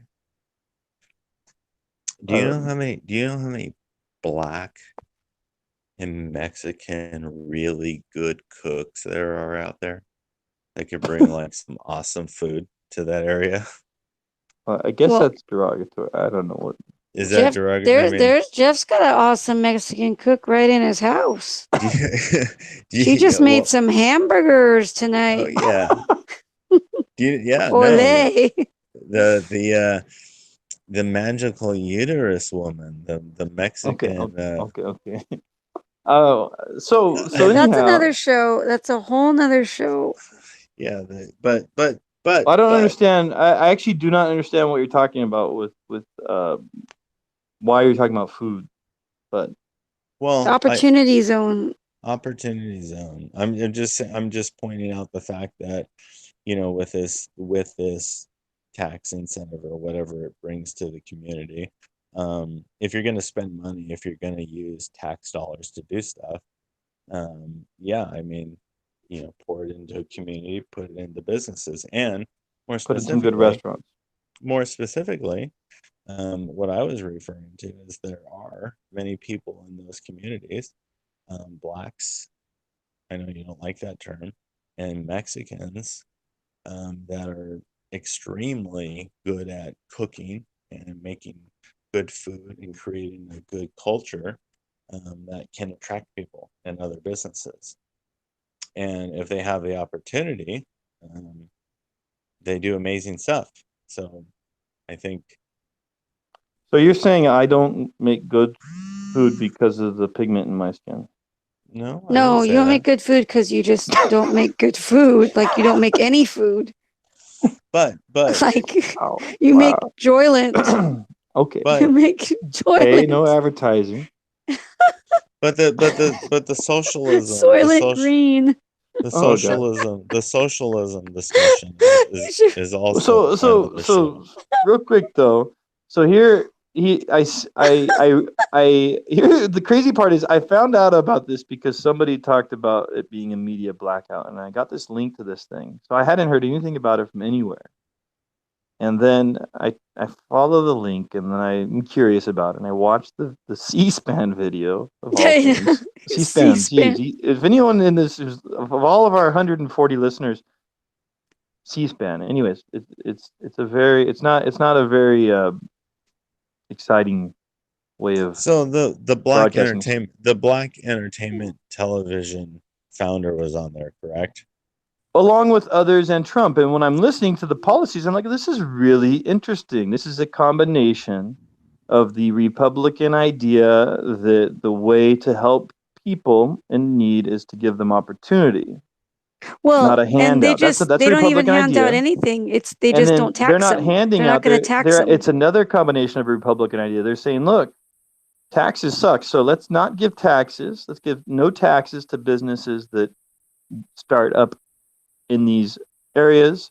It's got more localized control. It's not the federal government's decision. He says you states decide on your own. You governors decide what are your high need areas, and then we'll fund those areas. So there's a lot of typically Republican ideas going on here. State choice, not federal choice, right? So local government versus federal government, and then it's got take the taxes away. It's got the idea of rather than doing handouts, let's give opportunity.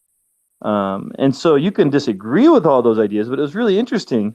And then, of course, it had the fact that, there's Trump not just doing a photo shoot with people who have lots of pigment in their skin, but working with, at least by their own words, he's been working with them for a long time to do this. And it would have sounded like it was their ideas that he was agreeing with and pushing. And it's not a new idea. It's back when the tax plan was initiated. And I'm like, what? the heck? How do I'm Yeah. seeing all of this, right? And then the icing on the cake. I mean, I'm like, wow, this is really interesting. I didn't hear anything about this. This sounds really cool. Stops talking, and then the reporters begin to ask about the Mueller investigation. I'm thinking, oh, how perfect! What a perfect way to end. Yeah. Like they didn't see anything that was just happened right in front of them. Yeah. Yeah, and then you have the double whammy of like you bike by this place. I bike through this place every day. It's like every in day. your daily life, you see. I think there's one corner it's actually like called like crackhead corner or something. Like they're really smoking crack there, and it's like just you see how terrible it is and how like this thing is, if done well, which it seems like it's a good idea, it's going to really dramatically improve the lives of people, so many people in their day-to-day issues, like going by crackhead corner or having to go out of your way to avoid crackhead corner. That's like a daily thing for people. It's like really important. And I kind of long for the day, and I don't know if it'll ever happen, but where that's what the media discusses. What is this policy, and is it good or is it bad? You could have different opinions on the policy, like talking about real stuff again. Yes. It would be so nice. Well, anyway, that's all I wanted to share. Well, no, that's good. That's excellent. I think because of the absence of that, right? That's why we can talk about it, because it's not being talked about. So it's like you bringing up that issue and pointing out those things. For me, I think it's a significant point, especially in the discussion when we talk about racism, because it's all tied together here, isn't it? Well, think about it. I did. Well, I mean, already agreed. You pointed out. Where's that music? Out that that racism is presented in a certain way and based on certain things, and then you also presented some facts. And I think when you look at it and you go, okay, well, based on the standard that you're using, doesn't sound like it's racism. Can't find the music, Ron. Oh. This might be the end of the show. Yeah, I think that we probably have to dig deep this week and think about, we might need to take next week off because it's the holidays. We have some dedicated maybe, fans, Actually, 2 weeks. Actually, 2 weeks. Yeah, 2 weeks off. But we can think though, like, who are we shadow banning? Nobody. I keep trying to get people on here. I keep trying to get you to get some of our previous guests on here. But hey, I invited 2 people today. Today. I think we might be shadow banning Tekashi 6ix9ine. Who's that? All right, we got to go. No. I'm sorry. Who's that?